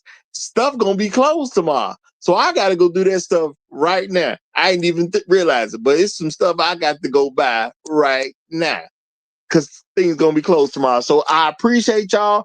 I have something fire for you back on Friday, so make sure you tune back in Friday. We'll get that done. Y'all have a wonderful rest of y'all day. And I'm gonna say, anybody who got an issue with me taking off Thanksgiving, hey, remember a lot of y'all be taking 2 days off. Y'all got jobs and whatnot. Y'all be taking Thursday and Friday off. I'm only taking off one, so relax. That's all I'm gonna say. Relax, okay? Y'all have a wonderful rest of y'all day.